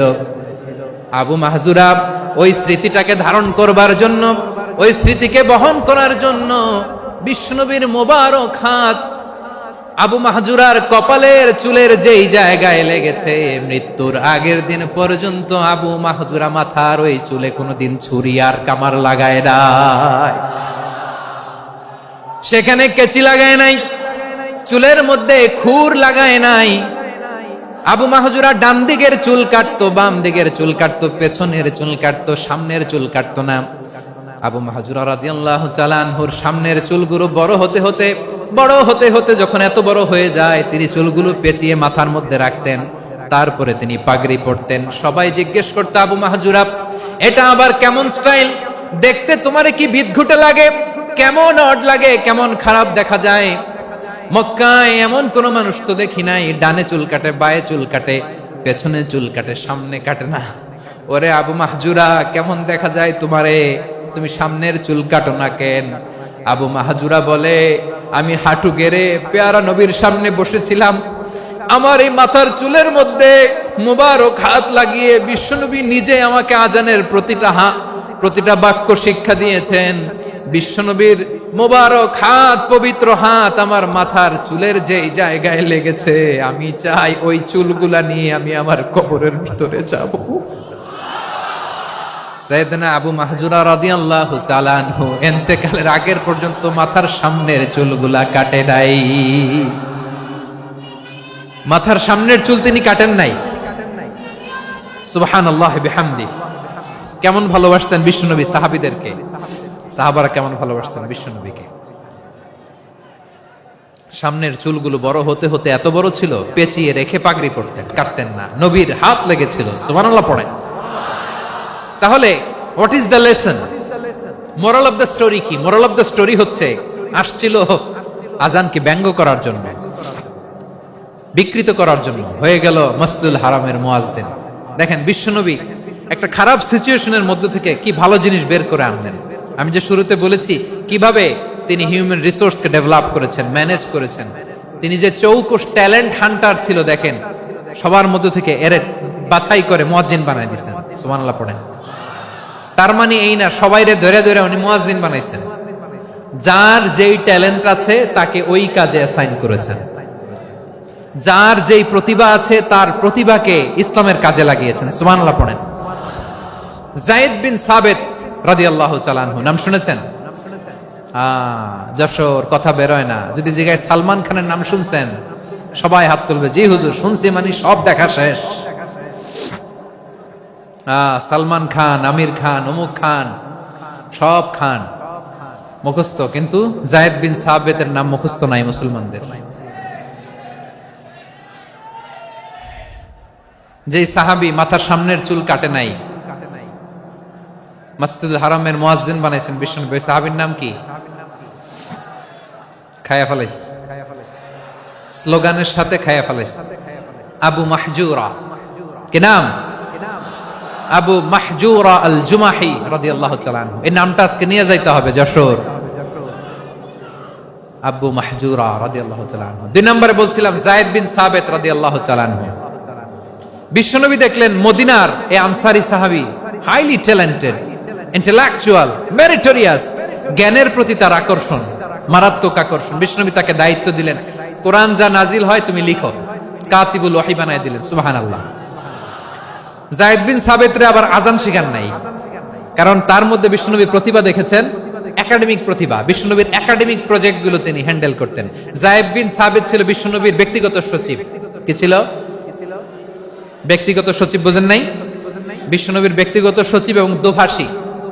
ইহুদিরা কিছু লিখে দিলে এটার অর্থ বিশ্বনবীরে বুঝায় দিতেন, আবার ইহুদিদের কাছে কিছু লিখতে হলে তিনি লিখে দিতেন। বিশ্বনবী একদিন বললেন, ইন্নী ওয়াল্লাহি মা আমানু ইয়াহুদা আলা কিতাব।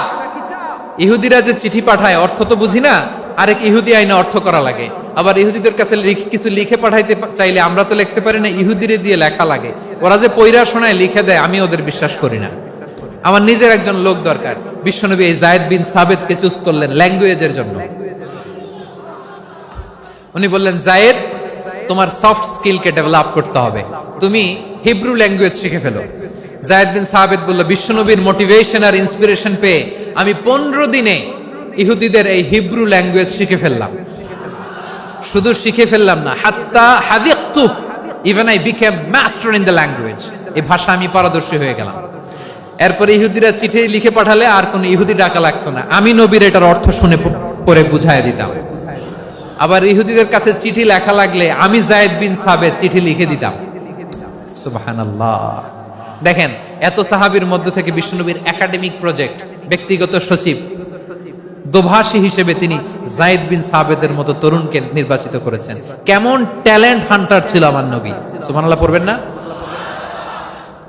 বিশ্বনবীর ইন্তেকালের পরে সাইয়েদনা আবু বকর রাদিয়াল্লাহু তাআলা আনহু যখন খলিফা হয়ে আসলেন, কোরআনকে সংকলনের দায়িত্ব দেয়া লাগবে, কোন সাহাবীকে দিবেন? সব সাহাবারা মিলে পরামর্শ করলেন।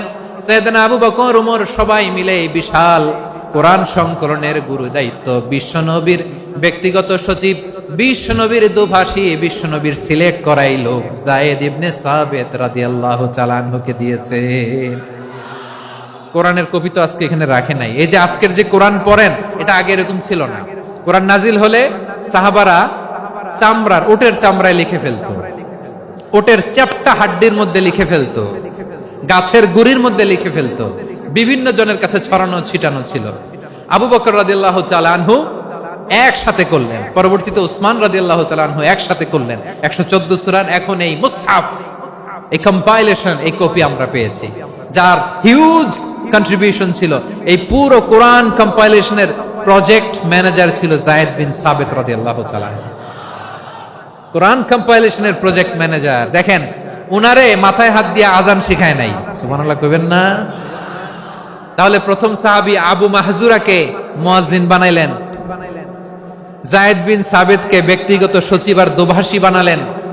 মুসআব ইবনে উমাইর রাদিয়াল্লাহু তাআলা আনহুকে ইসলামের প্রথম অ্যাম্বাসেডর বানালেন। তাহলে তৃতীয় নাম্বার একজন সাহাবীর নাম বলছি, মুসআব ইবনে উমাইর। মুসআব কি নাম? নামটা কেমন লাগে? এই কয়েকজনের ভাল লাগে, বাকিদের ভাল লাগে না? ভাল লাগে? এই এই আর কয়েকটা মিনিট দেওয়া যাবে না আমাকে আল্লাহর রাস্তে? হ্যাঁ ঠিক আছে, আমি তোমাদেরকে ভালোবাসা দেখাবো, দোয়া করব, যদি চুপ থাকো, একেবারে চুপ, কষ্ট সহ্য করো, বাকি রেজা সওয়াব পাবে, তোমরা ডবল পাবা, যেহেতু কষ্ট বেশি, কিন্তু চুপ। 3 নাম্বার সাহাবীর নাম মুসআব। এই ধাক্কাধাক্কি কেন? ধাক্কাধাক্কি কেন রে ভাই? না না না, এরকম হইলে আসবো না যশোর, আমি আর আসবো না। হয় পিছনে চলে যাও, নাহলে চুপ, ধাক্কাধাক্কি নেই। 3 নাম্বার সাহাবীর নাম মুসআব। কি নাম? He was the first ambassador in Islam. ইসলামের প্রথম ডিপ্লোম্যাট, প্রথম কূটনৈতিক, ইসলামের প্রথম কূটনৈতিক, ইসলামের প্রথম ডিপ্লোম্যাট, প্রথম অ্যাম্বাসেডর মুসআব ইবনে উমাইর। মক্কার তরুণ যুবক, উনি পারফিউম লাগাইলে মানুষ দেখলেই বুঝতো এটা মুসআব লাগাইছে। এমন ড্যাশিং ফেসের ছিল, এমন স্মার্ট ড্যাশিং ফেস, এমন পার্সোনালিটির মানুষ ছিল মুসআব রাদিয়াল্লাহু তাআলা আনহু।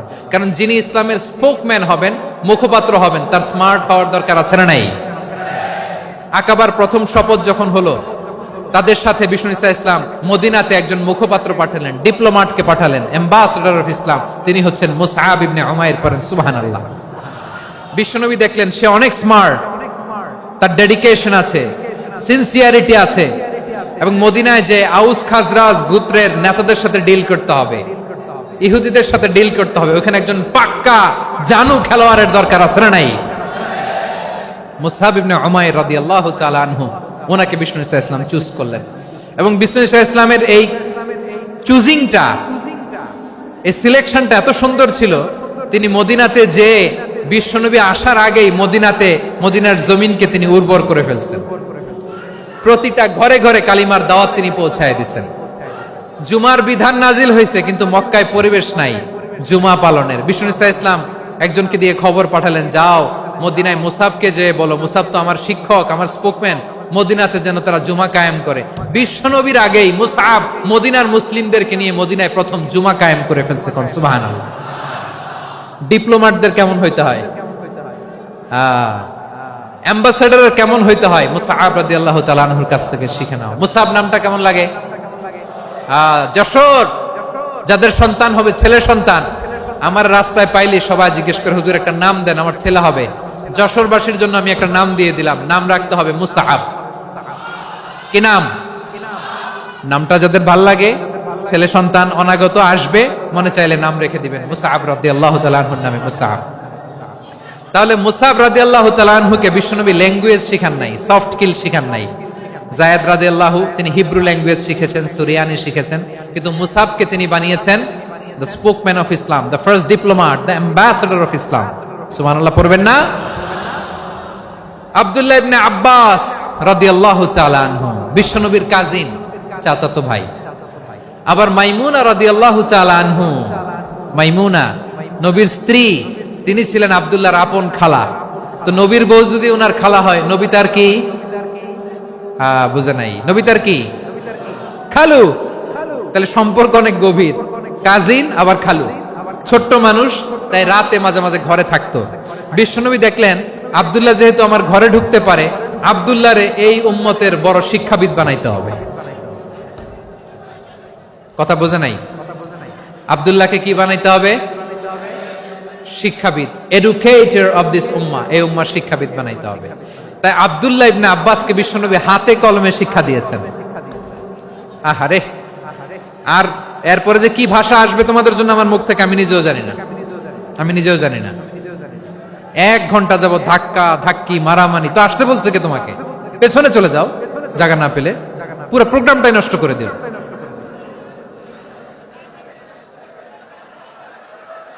জি, আমার দিকে তাকান, আমি শেষ করে দিচ্ছি। হবে না, ইন্টেলেকচুয়াল আলোচনা এখানে হবে না, আমি বুঝতে পারছি, আমি শেষ করে দিচ্ছি। আব্দুল্লাহ ইবনে আব্বাস রাদিয়াল্লাহু তাআলা আনহু। মনোযোগ দিয়ে কয়েকটা মিনিট শুনুন, আমি এখনই শেষ করে দিচ্ছি, এরপর আওয়াজ করবে। এই যে এগুলো কি আমি বুঝলাম না। আমি বললাম না সব করা যাবে, বসে যাও, শুয়ে যাও, চলে যাও, আওয়াজ করা যাবে না। অন্যকে বসো এটাও বলার দরকার নেই, জাস্ট এদিকে তাকাও। আল্লাহ। আব্দুল্লাহ ইবনে আব্বাস রাদিয়াল্লাহু তাআলা আনহু, উনাকে বিশ্বনবী হাতে কলমে শিক্ষা দিয়েছেন, যেহেতু উম্মতের শিক্ষাবিদ হবেন, এডুকেটর হবেন। তো বিশ্বনবী রাতে যখন তাহাজ্জুদ পড়তেন, ছোট্ট আব্দুল্লাহ ঘরে থাকতো, বুঝতে পেরেছেন? ছোট্ট মানুষ তো ঘরে থাকতো। তো বিশ্বনবী তাহাজ্জুদের জন্য একবার দাঁড়িয়েছেন, ছোট্ট আব্দুল্লাহ ওযু করে দাঁড়াইছে। আচ্ছা বলেন তো, ইমাম আর মুসল্লি মোট যদি দুইজন হয়, একজন ইমাম একজন মুসল্লি, তো মুসল্লি ইমামের কোন দিকে দাঁড়াবে? ডানে দাঁড়াবে। ছোট্ট আব্দুল্লাহ বোঝে নাই, বিশ্বনবী তাহাজ্জুদ শুরু করেছেন, উনি একতেদা করছেন আর দাঁড়াইছেন বায়ে। কোথায় দাঁড়িয়েছেন? আব্দুল্লাহ বলেন, যখন আমি বায়ে দাঁড়ালাম, আখাযা রাসূলুল্লাহ সাল্লাল্লাহু আলাইহি ওয়াসাল্লাম উযুনি আল ইউমনা ইয়াফতিলুহা, বিশ্বনবী নামাজরত অবস্থায় আমার কান ধরে টেনে আমার ডান দিকে এনে দাঁড় করায় দিলেন। পড়েন সুবহানাল্লাহ। দেখেন হাতে কলমে শিক্ষা। আর জীবনে ভুল হবে? কথা কয় না, আর ভুল হবে? আর ভুল হবে না। এভাবে বিশ্বনবীর অনেক সঙ্গ পেয়েছেন, সফর করেছেন, একই বাহনে বসেছেন, এক বাহনে বসে লম্বা নাসিহত করেছেন, বলেছেন, ইয়া গোলাম ইহফাজিল্লাহ ইয়াহফাজকা, ইহফাজিল্লাহ তাজিদহু তুজাহাক, ইযা সাআলতা ফাসআলিল্লাহ ওয়া ইযা ইসতাআনতা ফাসতাইন বিল্লাহ। আল্লাহর বিধান মানো, আল্লাহর বিধান রক্ষা করো, আল্লাহ তোমায় রক্ষা করবে। আব্দুল্লাহ, চাইতে হলে আল্লাহর কাছে চাও, সাহায্য চাইতে হলে আল্লাহর কাছে সাহায্য চাও। মনে রাখো, গোটা বিশ্বের সবাই যদি তোমার সাহায্য করতে চায়, ততটুকুই করতে পারবে যতটুকু আল্লাহ তোমার নসিবে রেখেছে। গোটা বিশ্ব যদি তোমার বিরুদ্ধে ষড়যন্ত্রে দাঁড়িয়ে যায়, ক্ষতি ততটুকু করতে পারবে যতটুকু তোমার জন্য বরাদ্দ আছে, এর বাইরে কিছু করতে পারবে না। আওয়াজ করে বলেন ঠিক কিনা? এভাবে হাতে কলমে শিখিয়েছেন, বিশ্বনবীর সঙ্গ পেয়েছেন। উনাকে বিষ্ণু ইসলাম শিক্ষাবিদ, এডুকেটর অফ দিস উম্মাহ হিসেবে সিলেক্ট করেছেন, হাতে কলমে শিখিয়েছেন। বিশ্বনবী একবার প্রকৃতির ডাকে সাড়া দিয়ে এসেছেন। এখন কি করতে হবে? নামাজের জন্য ওযু করতে হবে। বিশ্বনবী এসেই দেখেন ওযুর বদনায় পানি ভরা, খুশি হয়ে গেলেন, বললেন, কে রেখেছে পানি? একজন বলল, আব্দুল্লাহ রেখেছে। বিশ্বনবী অত্যন্ত খুশি হলেন, খুশি হয়ে একটা দোয়া করলেন, বললেন, আল্লাহুম্মা ফাক্কিহু ফিদ্দীন ওয়া আল্লিমহু তা'ওয়ীল। আল্লাহ, তুমি আব্দুল্লাহকে দ্বীনের বুঝ দিও আর কোরআনের তাফসীর শিক্ষা দিও। বিশ্বনবীর এই দোয়া এমন লাগছে, উনি রাইসুল মুফাসসিরিন, এই পৃথিবীতে যত মুফাসসির ছিল, যত মুফাসসির আসবে, সকল মুফাসসিরের সম্রাট হিসেবে স্বীকৃত হয়েছেন। আব্দুল্লাহ ইবনে আব্বাস, বিশ্বনবী ওনারে আজান শিখান নাই, বিশ্বনবী ওনারে ল্যাঙ্গুয়েজ শিখান নাই, বিশ্বনবী ওনারে অ্যাম্বাসাডর বানান নাই, হাতে কলমে শিক্ষা দিয়েছেন। ছোট্ট মানুষ, বিশ্বনবী ইন্তেকাল করলেন, আবু বকরের সময় গেল, ওমরে ফারুকের খেলাফত, তখনও তিনি তরুণ। ওমরে ফারুক রাদিয়াল্লাহু তাআলা আনহু ওনার ক্যাবিনেট মিনিস্ট্রির বৈঠকে এই আব্দুল্লাহ ইবনে আব্বাসকে পাশ দিয়ে বসায় রাখতেন। বয়স্ক সাহাবারা এটা পছন্দ করতো না, তারা বলতো, ঘটনা কি? আব্দুল্লাহর মতো ছেলে নাতি আমাদের আছে, এরা কেন রাখে ওমরে ফারুক? ওমরে ফারুক এটা টের পেলেন, তিনি বুঝতে পারলেন যে ক্যাবিনেট মেম্বাররা এটা পছন্দ করে না, ছোট্ট আব্দুল্লাহরা কেন রাখি, কেন যে রাখি, এটা একদিন বুঝাবো। একদিন মিটিং এ তিনি সবাইকে বললেন, ইযা জাআ নাসরুল্লাহি ওয়াল ফাতহ। এই আয়াত দ্বারা উদ্দেশ্য কি বলেন তো মুরব্বী সাহাবীরা? এক সাহাবী বলেন, এই সূরা দ্বারা উদ্দেশ্য, আল্লাহ বলেছেন আমাদেরকে বিভিন্ন ল্যান্ড, বিভিন্ন এলাকা বিজয় করতে হবে। ওমরে ফারুক বললেন, না, হয়নি। আরেকজন বললেন, বিজয় হওয়ার পর আমাদের বেশি বেশি আল্লাহর বরত্বের ঘোষণা দিতে হবে, এটা উদ্দেশ্য। ওমরে ফারুক বললেন, না, হয় নাই। যারে জিজ্ঞেস করেন কেউ পারে না। সব শেষে বিশ্বনবী ছোট্ট আব্দুল্লাহরে বলেন, আব্দুল্লাহ, ইদা জাআ নাসরুল্লাহি ওয়াল ফাতহ, এর দ্বারা উদ্দেশ্য কি বলো তো? ছোট্ট আব্দুল্লাহ বলেন, হুয়া আজালু রাসূলিল্লাহ। এই আয়াত দ্বারা বিশ্বনবীর বিদায়কে উদ্দেশ্য নেওয়া হয়েছে। ওমরে ফারুক বললেন, হাযা হুয়া, এটাই তো সঠিক উত্তর, এটাই সঠিক তাফসীর এই আয়াতের। কারণ ইদা জাআ নাসরুল্লাহি ওয়াল ফাতহ, যখন আল্লাহর সাহায্য আর বিজয় আসবে, ওয়া রাআইতান নাসা ইয়াদখুলুনা ফি দীনিল্লাহি আফওয়াজা, আপনি দেখবেন দলে দলে, ঢলে ঢলে, বানের পানির মতো মানুষ ইসলামের দিকে ঢুকতেছে, ইসলামের বিজয় হয়েছে। তো ইসলামের বিজয়ের মিশন নিয়ে নবী আসছে, বিজয়ী যখন হয়ে গেছে, এখন তো নবীর বিদায় হবে। জোরে বলেন ঠিক কিনা? কোন সাহাবী এই সূক্ষ্ম কথাটা ধরতে পারে নাই, ওই আব্দুল্লাহ ছাড়া। আব্দুল্লাহ যখন উত্তর দিছে, সব সাহাবীদের টনক নড়েছে। এরপর থেকে কোন ক্যাবিনেট মিটিং এ আর কোন সাহাবারা কোনো প্রশ্ন করে নাই, আওয়াজ করে পড়েন সুবহানাল্লাহ। বিশ্বনবী আব্দুল্লাহ ইবনে আব্বাসকে দ্য এডুকেটর অফ দ্য উম্মাহ, উম্মার শিক্ষাবিদ হিসেবে গ্রহণ করেছেন। আওয়াজ করে পড়তে হবে আল্লাহু আকবার। সাহাবীদের নামগুলো মনে থাকবে? এক নম্বরে আবু মাহজুরা, মুয়াজ্জিন বানাইছেন। যায়েদ ইবনে সাবিত, দোভাষী, ট্রান্সলেটর অফ প্রফেট, এবং তিনি ছিলেন বিশ্বনবীর ব্যক্তিগত সচিব। মুসআব ইবনে উমাইর, the first ambassador and diplomat of Islam. আব্দুল্লাহ ইবনে আব্বাস, এই উম্মার সবচেয়ে বড় এডুকেটর, শিক্ষাবিদ। আরেকজন ছিল আব্দুল্লাহ ইবনে মাসউদ রাদিয়াল্লাহু তাআলা আনহু। দুই আব্দুল্লাহ, আব্বাস গেল, আরেকজন হচ্ছে মাসউদ। মক্কার তরুণ, ছাগল পালতো মুশরিকের বিশ্বনবী আর আবু বকর রাদিয়াল্লাহু তাআলা আনহু একবার গেলেন, যে দেখে এই তরুণ দাঁড়ায় আছে। বিশ্বনবী বলেন, আমি খুব ক্ষুধার্ত, তোমার কাছে কি দুধ আছে ছাগলের? আব্দুল্লাহ ইবনে মাসউদ বলে, আছে। ওয়ালাকিন আনা মুতামান, কিন্তু যে দুধ আছে এটা আমানতের, আমি দিতে পারবো না। বিশ্বনবী এইটা শুনেই তার টার্গেট করে ফেলছে। আনা মুতামান, দুধ আছে কিন্তু এটা আমার মালিকের, আমি তো দরদ দেখাই, আমার মালিকের দুধ আপনি পথিক, আপনারে দিতে পারি না। বিশ্বনবী টার্গেট করে ফেলছেন, এরে আমার কাজে লাগাইতে হবে। বিশ্বনবী বললেন, আচ্ছা ঠিক আছে, দুধ দিও না, কিন্তু এমন ছাগি আছে কিনা যেই ছাগির সাথে কোনো ছাগলের মিলন হয় নাই, তার ওলানে দুধও আসে নাই, বাচ্চাও নাই, এরকম ছাগির থেকে যদি আমি দুধ খাই তাহলে তো সমস্যা নাই। বলতেছে, এরকম ছাগির থেকে দুধ খাইলে সমস্যা নাই, কারণ এরকম ছাগির ওলান থেকে দুধ আসবেও না। বলতেছে, ঠিক আছে, এরকম একটা ছাগি নিয়ে আসা হলো। বিশ্বনবী বিসমিল্লাহ বলে ওই ছাগির ওলানে হাত দিলেন। হাত দিতে দেরি, পুরো ওলানটা দুধে ভরে যেতে দেরি হয় না। বিশ্বনবী আর আবু বকর রাদিয়াল্লাহু তাআলা আনহু দহন করে পেট ভরে খেলেন। এই দৃশ্য আব্দুল্লাহ ইবনে মাসউদের হৃদয়ে দাগ কাটলো। এই মুজিজা দেখে তিনি বললেন, আশহাদু আল্লা ইলাহা ইল্লাল্লাহ ওয়া আশহাদু আন্না মুহাম্মাদুর রাসূলুল্লাহ। তিনি ষষ্ঠ মুসলিম ছিলেন, 6 নম্বর মুসলমান। ওনাকে টার্গেট করে বিশ্বনবী দেখলেন এমন ইন্টেলেকচুয়াল ব্রেন, উনি সূক্ষ্ম সূক্ষ্ম জিনিস বুঝে বেশি, ফিকহি জ্ঞান ওনার মধ্যে বেশি। বিশ্বনবী ওনাকে কোরআনের জ্ঞান শিক্ষা দিতে লাগলেন। উনি বিশ্বনবী সবার কাছে কোরআন শোনায়, কিন্তু বিশ্বনবী নিজে আব্দুল্লাহ ইবনে মাসউদের কাছ থেকে কোরআন শুনতো। বিশ্বনবী একবার বললেন, ইকরা আলাইয়া ইয়া মাসউদ। ইবনে মাসউদ, একবার শোনাও তো কোরআন দেখি। আব্দুল্লাহ ইবনে মাসউদ বলে, আকরাউ আলাইকা ওয়া আলাইকা উনজিল। নবী, আপনার উপর কোরআন নাজিল হয় আর আমি আপনার সামনে কোরআন পড়বো। বিশ্বনবী বললেন, ইন্নী উহিব্বু আন আসমাআহু মিন গায়রি। আমি নিজে পড়তে যেমনি ভালোবাসি, অন্যে পড়ুক আমি শুনবো, এটাও আমি ভালোবাসি। সূরা নিসা তিনি তেলাওয়াত করে শুনিয়েছেন। এমন সূক্ষ্ম বিষয় বিশ্বনবী উনাকে ধরিয়ে দিয়েছেন। উনি হয়ে গিয়েছেন আব্দুল্লাহ ইবনে আব্বাস, হয়েছেন রাইসুল মুফাসসিরিন, উনি হয়ে গিয়েছেন ফাকিহুল উম্মাহ। ওনার চাইতে বড় ফকি এই পৃথিবী আর দেখবে না। চিল্লায় বলেন সুবহানাল্লাহ। উনি বলতেন, ওয়াল্লাহি ওয়াল্লাহি ইল্লাযী লা ইলাহা গায়রু মা উনজিলাত সূরাতুন ইল্লা ওয়া আনা আ'লামু আইনা উনজিলাত ওয়া ফীমা উনজিলাত।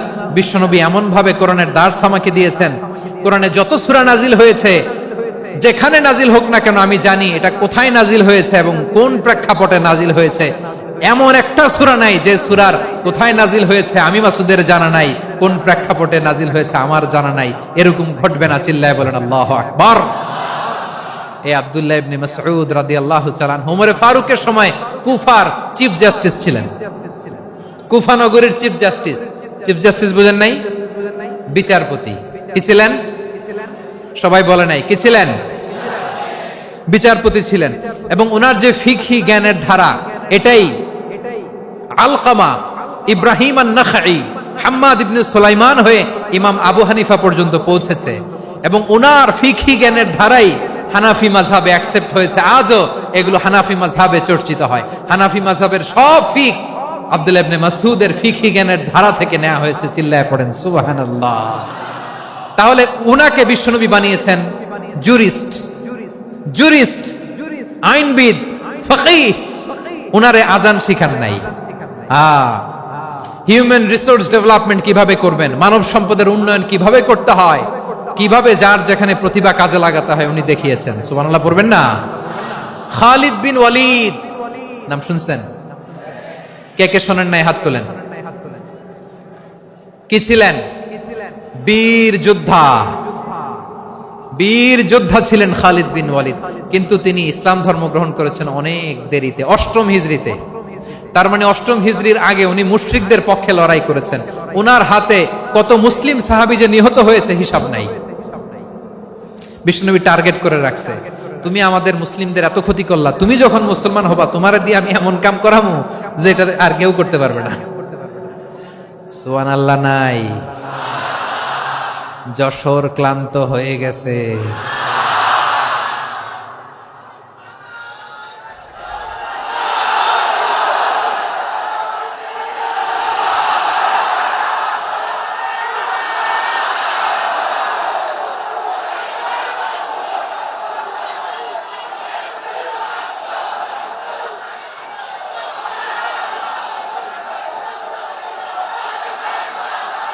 মাশাআল্লাহ, বসুন বসুন বসুন। খালিদ বিন ওয়ালিদ রাদিয়াল্লাহু তাআলা 8ম হিজরিতে মুসলিম হয়েছেন, মক্কা বিজয়ের আগে। তো মক্কা বিজয়ের আগে যখন মুসলিম হয়েছেন, এর আগে কি করছেন? কাফিরদের সাথে যুদ্ধ করেছেন। উনি উহুদের যুদ্ধে মুসলমানদের যে পরাজয় ভাব, কঠিন পরিস্থিতির মুখোমুখি উনার কারণে পিছন থেকে এমন আতর্কিত আক্রমণ করেছেন, মুসলমানদেরকে কচুকাটা করেছেন।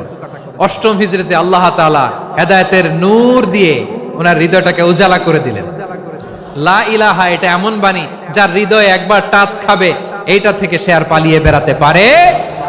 ঝিনুকের ভেতর লুকিয়ে থাকে যেমন মতি, ঝিনুকের ভেতর লুকিয়ে থাকে যেমন মতি, কলমা শাহাদাতে আছে আল্লাহর জ্যোতি, কলমা শাহাদাতে আছে আল্লাহর জ্যোতি। ঠিক কিনা বলেন? মক্কা বিজয়ের আগে মুসলিম হলেন, হওয়ার পরেই বিশ্বনবীর টার্গেট ফুলফিল হলো। ওই যে টার্গেট করে রেখেছেন আর দোয়া করেছেন, খালিদ বিন ওয়ালিদ যদি মুসলিম হয় তাকে আমি মিলিটারি চিফ বানাবো। ওনাকে আজান শিখান নাই, ওনারে কান ধইরা নামাজের এই মাথা থেকে ওই মাথা আনান নাই, ফিকহি কোরআনের সূক্ষ্ম তাফসীর ওনারে শিখান নাই, অ্যাম্বাসেডর বানান নাই। বিষ্ণু ইসলাম উনাকে সামরিক অভিযানে প্রেরণ করেছেন।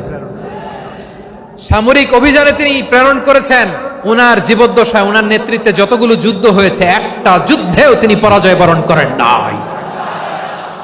ওমরে ফারুকের সময়কালে তিনি চিফ অফ মুসলিম মিলিটারি, মানে মুসলিম সেনাপতি হয়েছেন। যশোর আওয়াজ করো, ঠিক কিনা বলো? সেনাপতি, মুসলিম সেনাপতি। তাহলে কিভাবে হিউম্যান রিসোর্স ব্যবহার করতে হয় গোটা বিশ্ব আমার নবীর কাছ থেকে শিখে নাও। খালিদ বিন ওয়ালিদ, ওনাকে বিশ্বনবী একটা উপাধি দিয়েছেন। উপাধিটা হচ্ছে সাইফুল্লাহিল মাসলুল, আল্লাহর নাঙ্গা তরবারি, আল্লাহর খোলা তরবারি, দ্য ওপেন সোর্ড অফ আল্লাহ। খালিদ বিন ওয়ালিদ মুসলিম সেনাপতি। হাসান বিন সাবেত নাম শুনছেন? দেখি উনি কি ছিল বলেন। রাসূলের সভা কবি, কালচারাল হিজিমনিকে ডিফিট করার জন্য উনি ভালো অস্ত্র চালানো জানতেন না, ওই কাজে উনি যেতেন না। উনার ছিল কাব্য প্রতিভা। কাব্য প্রতিভা, কাফিররা কবিতা দিয়ে নবীকে গালি দিত। বিশ্বনবী বলতেন, ইয়া হাসান আজিব আন রাসূলিল্লাহ, তুমি নবীর হয়ে কাফেরদের এই কথাগুলোর জবাব দাও। বিশ্বনবীর একটা মিম্বার ছিল। বিশ্বনবীর মিম্বারের পাশাপাশি মসজিদে নববীতে এই হাসান বিন সাবেতের জন্য বিশ্বনবী একটা স্পেশাল মিম্বার বানিয়ে দিয়েছেন। এখান থেকে তুমি জবাব দাও। এবং বিষ্ণু বলেছেন, আল্লাহুম্মা আইয়িদহু বিরূহিল কুদুস, আল্লাহ হাসান আমার পক্ষে জবাব দেয়, তুমি জিব্রাইল মারফত তাকে সাহায্য পাঠায়া দিও। রাসূল সাল্লাল্লাহু আলাইহি ইসলামের সভা কবি, the poet of the prophet, নবীর কবি। উনি কবিতা দিয়ে এমন উচ্চাঙ্গের ভাষায় কবিতা দিয়ে তিনি জবাব দিতেন, কাফিরদের গা শিহরে যেত, তাদের হৃদয়ে আগুন ধরে যেত। তাহলে এরকম কবিরও দরকার আছে না নাই? এখন যাকে আল্লাহ দিছে কাব্য প্রতিভা, এরা যদি আপনি যুদ্ধের ময়দানে পাঠান হবে? যারে দিছে সুরেলা গলা, এরা যদি অ্যাম্বাসেডর বানান হবে না। হাসান বিন সাবেত ছিলেন বিষ্ণু ইসলামের কবি। হুযায়ফা ইবনুল ইয়ামান বিশ্বনবীর গোয়েন্দা বিভাগের প্রধান। কিসের প্রধান? হুযায়ফা ইবনুল ইয়ামান, ওনার ছিল ডিটেকটিভ মাইন্ড। ডিটেকটিভ মাইন্ড, গোয়েন্দা বিভাগের প্রধান। এবং উনি হচ্ছেন সাহিবু সিররি রাসূলিল্লাহ, রাসূল সাল্লাল্লাহু আলাইহি ওয়াসাল্লামের গোপন তথ্যের ধারক বাহক। নবীর যেই কথা কেউ জানে না সব হুজাইফার পেটের ভিতরে ছিল। সুবহানাল্লাহ পড়েন। মদিনার যত ইহুদিদের একটা লিস্ট ছিল, এই লিস্ট শুধু দুইজন জানতো, বিশ্বনবী আর হুজাইফা। সুবহানাল্লাহ পড়বেন না? তাহলে উনাকে কোন দায়িত্ব দিছে? কোন বিভাগ? যশোর, আওয়াজ করো, কোন বিভাগ? গোয়েন্দা বিভাগের হেড ছিল। খন্দকের যুদ্ধে প্রচন্ড আজকের মতো শৈত্য প্রবাহ, মাটি খনন করতে করতে সাহাবীদের পেটে ক্ষুধা নাই, দাঁড়াইতে পারে না নামাজের জন্য, এত ক্লান্ত, ক্ষুধা, ক্লান্ত, শ্রান্ত। বিশ্বনবী বললেন, কে আছো এই কঠিন শীত, এই ভয় আর ক্ষুধার মধ্যেও খন্দকের পরীক্ষার টপকে শত্রু শিবিরে যে আমাকে তথ্য দিবা, কে আছো? কারো গায়ে শক্তিই নাই যে দাঁড়াবে, কেউ দাঁড়ায় না। বিশ্বনবী তখন নিজে হুজাইফাকে ডাক দিলেন, হুজাইফা, যে আমাকে আজকে শত্রু শিবিরের তথ্য এনে দিবে সে জান্নাতে আমার মোরাফাকা, আমার সঙ্গী হবে। হুজাইফা রাদিয়াল্লাহু ইবনুল ইয়ামান জীবনের ঝুঁকি নিয়ে এই ক্ষুধা, শৈত্য প্রবাহ, কোল্ড ওয়েভস কে উপেক্ষা করে পরীক্ষা টপকে শত্রু শিবিরে যে সবার কথাগুলো চুপে চুপে শুনে বিশ্বনবীর দরবারে এসে গোয়েন্দাদের মতো তথ্য সরবরাহ করেছে। বিশ্বনবীর গোয়েন্দা বিভাগের প্রধান হুজাইফা ইবনুল ইয়ামান ইন্টেলিজেন্স বিভাগ চালাতেন। মুনাফিকদের নাম ওনার কাছে ছিল। মুআয ইবনে জাবাল মদিনা রাষ্ট্রের সবচেয়ে সিনিয়র আমলা ছিলেন। আমলাতন্ত্র চিনেন তো? প্রশাসনিক কাজ যারা চালায়, অ্যাডমিনিস্ট্রেশন বুঝেন না? The department of administration. মদিনার রাষ্ট্রের সিনিয়র আমলা মুআয ইবনে জাবাল মুতাখাসসিসুন ফিল হালাল ওয়াল হারাম, হালাল হারামের স্পেশালিস্ট ছিলেন। বিশ্বনবী উনাকে ইয়ামানের গভর্নর করে পাঠাইছেন। বলেছেন, ইন্নাকা তা'তি কওমান আহলা কিতাব, এমন গোষ্ঠীর কাছে যাবা এরা ইহুদি নাসারা, আগে শাহাদা পড়লে এরপরে নামাজের দাওয়াত দিও, নামাজ পড়লে যাকাতের দাওয়াত দিও। গভর্নরের অ্যাটিটিউড যেমন থাকে তেমন অ্যাটিটিউড ধরে রেখো। সুবহানাল্লাহ পড়েন। তাহলে মুআয ইবনে জাবালকে দিয়ে বিশ্বনবী কবিতা লেখায় নাই, চিঠি লেখায় নাই, আজান দেওয়ায় নাই। সুবহানাল্লাহ পড়বেন না? সব শেষ সাহাবী বলি আবু হুরায়রা রাদিয়াল্লাহু তাআলা, নাম শুনছেন? বিড়ালের বাবা। কি করতেন? খালি হাদিস মুখস্থ করতেন। উনি বলতেন, আলজামু রাসূলুল্লাহ আলা মিলই বাতনি, আমার শুধু পেটের ক্ষুধার বন্দোবস্ত হইলে আমি নবীর সঙ্গ ছাড়তাম না। আমার আনসার সাহাবারা ক্ষেত খামারের কাজ করত, আমার মুহাজির সাহাবারা ব্যবসা করত, আর আমি নবীর সাথে সাথে থাকতাম। শুধু সকাল বিকাল দুই বেলা যদি আমার খাবারের বন্দোবস্ত হয় আমি আর নবীর লক ছাড়ি না। সুবহানাল্লাহ কইবেন না? 5374টা হাদিস তিনি বর্ণনা করেছেন। সবচেয়ে বেশি হাদিস বর্ণনাকারী সাহাবী। হাদিস প্রিজার্ভেশনের কাজে বিশ্বনবী ওনাকে কাজে লাগিয়েছেন। উনি একদিন বলেন, ইয়া রাসূলুল্লাহ আসমাউ মিনকা কাসীরান ফালা আহফাজু, নবী অনেক কথা শুনি আমার মনে থাকে না। বিশ্বনবী বললেন, তাই? উবসুত রিদাক, তোমার চাদরটা বিছাও। আবু হুরায়রা বিছালেন, বিশ্বনবী হাত বুলায় দিলেন, এরপরে অনেক হাদিস বর্ণনা করলেন। আবু হুরায়রা বলে, তারপর থেকে বিশ্বনবী যাই বর্ণনা করে আমি শুনি আর একটাও বলি না। এখন সুবহানাল্লাহ। বিশ্বনবী ওনাকে হাদিস প্রিজার্ভেশন, নবীর এই যে লক্ষ্য হাদিস প্রিজার্ভেশনের এই দায়িত্ব দিয়েছেন সাইয়েদনা আবু হুরায়রা রাদিয়াল্লাহু তাআলা আনহুকে। প্রিয় ভাইরা, তাহলে 10 জন সাহাবীর কথা যে বললাম, আপনারা কি খেয়াল করেছেন কত বড় ট্যালেন্ট হান্টার, চৌকস ট্যালেন্ট হান্টার ছিল আমার নবী। এক একজনের এক এক ট্যালেন্ট, এক এক কাজে অ্যাসাইন করেছেন, এক একজনকে এক এক দায়িত্ব দিয়েছেন, এক একজনের প্রতিভাকে এক এক ভাবে বিকশিত হওয়ার সুযোগ দিয়েছেন। আওয়াজ করে বলেন ঠিক কি না? এখন আমার পর্দার আড়ালে আমার মায়েরা বলবে, এতগুলো পুরুষ সাহাবীর কথা বললো, নারী সাহাবীরা কি কিছু করে নাই? হ্যাঁ, একজন নারী সাহাবীর কথা বলে মোনাজাত হবে, দোয়া ছাড়া কেউ যাব না। রুফাইদা আল আসলামিয়া রাদিয়াল্লাহু তাআলা আনহা, ওনার বাবার নাম সাআদ আল আসলামি। বিশ্বনবী কি খেয়াল করলেন দেখেন, সাআদ ছিল মদিনার বড় ডাক্তার। এই নারী সাহাবী রুফাইদা বাবার কাছ থেকে চিকিৎসা বিদ্যা শিখেছেন। যখন শিখছে বিশ্বনবী দেখলেন, আমার তো প্রতি সপ্তাহে সপ্তাহে যুদ্ধে আহত সাহাবীদের সেবা দিবে কে? বিশ্বনবী রুফাইদাকে বললেন, রুফাইদা তুমি মসজিদে নববীর পাশে একটা মেডিকেল ক্যাম্প করো। এই যে সাকিনা আদ্দিন মেডিকেলের আমার ছাত্রী বন্ধুরা শুনে রাখো, তোমাদের আইকন হচ্ছে এই রুফাইদা আল আসলামিয়া। বিশ্বনবীর ডিরেকশন অনুযায়ী তিনি মসজিদে নববীর পাশে একটা মেডিকেল ক্যাম্প করলেন এবং আহত সাহাবাদের চিকিৎসা উনি ওনার টিম নিয়ে দিতেন। বিশ্বনবীর পরামর্শে উনি আনসারি এবং মুহাজির মহিলা সাহাবীদেরকে নিয়ে একটা স্পেশাল মেডিকেল টিম গঠন করলেন।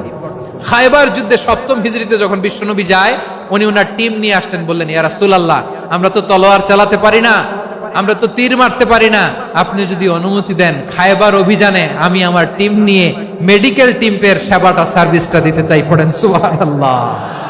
বিশ্বনবী অনুমতি দিলেন। যোদ্ধা সাহাবীদের সাথে রুফাইদা আল আসলামিয়া উনিও মেডিকেল টিম নিয়ে অগ্রসর হলেন। খায়বারের প্রতিটা আহত ইনজুর্ড সাহাবী যারা ইনজুরির শিকার হয়েছেন সবাই রুফাইদা আল আসলামিয়ার এই মেডিকেল ক্যাম্প থেকে চিকিৎসা সহায়তা পেয়েছেন। সুবহানাল্লাহ পড়েন। দেখেন কিভাবে বিশ্বনবী ট্যালেন্ট বাছাই করতেন। আপনি অবাক হবেন, বাহরাইনের মেডিকেল ইউনিভার্সিটিতে রুফাইদা আল আসলামিয়া মেডিকেল প্রাইজ অ্যাওয়ার্ড প্রতি বছর দেয়া হয়। যদি 8 দিনের এই মেডিকেল আমার বোনেরা যদি জেনে থাকো জানো, না হলে নতুন করে জানো, সার্চ দিও রুফাইদা আল আসলামিয়া মেডিকেল অ্যাওয়ার্ড বাহরাইনের ইউনিভার্সিটিতে দেয়া হয়। প্রিয় ভাইয়েরা, তাহলে আলোচনার সামারি আমরা করি। বিশ্বনবী যার যেখানে ট্যালেন্ট তাকে ওইখানে কাজে লাগাতেন। আওয়াজ করে বলেন ঠিক কিনা? এবার একটা ইন্টারভিউ হবে, আওয়াজ করে বলেন, আবু মাহজুরাকে বিশ্বনবী কি বানাইছেন? হ্যাঁ, ভুলে গেছেন? সামনের চুলে হাত দিয়ে বিশ্বনবী কি সুন্দর গলায় আজান শিখালেন। মুয়াজ্জিন।